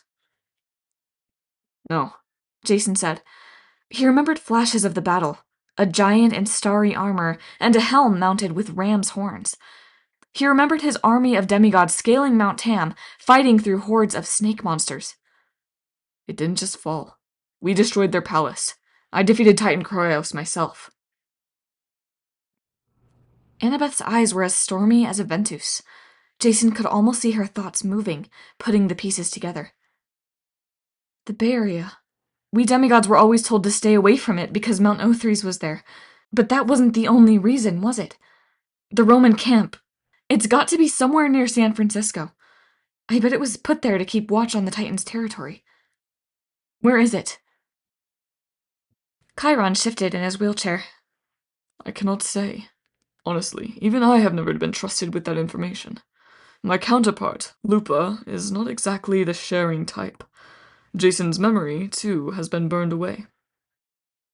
The camp's heavily veiled with magic, Jason said, and heavily guarded. We could search for years and never find it. Rachel Dare laced her fingers. Of all the people in the room, only she didn't seem nervous about the conversation. But you'll try, won't you? You'll build Leo's boat, the Argo too, and before you make for Greece, you'll sail for the Roman camp. You'll need their help to confront the giants. Bad plan, Clarice warned. If those Romans see a warship coming, they'll assume we're attacking. You're probably right, Jason agreed. But we have to try. I was sent here to learn about Camp Half-Blood, to try to convince you the two camps don't have to be enemies. A peace offering. Rachel said. Because Hera is convinced we need both camps to win the war with the giants. 7 heroes of Olympus, some Greek, some Roman. Annabeth nodded. Your great prophecy. What's the last line? And foes bear arms to the doors of death. Gaia has opened the doors of death, Annabeth said. She's letting out the worst villains of the underworld to fight us. Medea, Midas. There'll be more, I'm sure. Maybe the line means that the Roman and Greek demigods will unite and find the doors and close them. Or it could mean they fight each other at the doors of death, Clarice pointed out. It doesn't say we'll cooperate. There was silence as the campers let that happy thought sink in. I'm going, Annabeth said. Jason, when you get this ship built, let me go with you. I was hoping you'd offer, Jason said. You of all people. We'll need you. Wait. Leo frowned. I mean, that's cool with me and all, but why Annabeth of all people? Annabeth and Jason studied one another, and Jason knew she had put it together. She saw the dangerous truth. Hera said my coming here was an exchange of leaders, Jason said. A way for the two camps to learn of each other's existence. Yeah, Leo said. So? An exchange goes both ways, Jason said. When I got here, my memory was wiped. I didn't know who I was or where I belonged. Fortunately, you guys took me in, and I found a new home. I know you're not my enemy. The Roman camp, they're not so friendly. You prove your worth quickly, or you don't survive. They may not be so nice to him, and if they learn where he comes from, he's going to be in serious trouble. Him? Leo said. Who are you talking about? My boyfriend, Annabeth said grimly. He disappeared around the same time Jason appeared. If Jason came to Camp Half-Blood... Exactly, Jason agreed. Percy Jackson is at the other camp, and he probably doesn't even remember who he is. This has been an unofficial recording of Book 1 of the Heroes of Olympus, The Lost Hero, by Rick Riordan. Thank you for listening.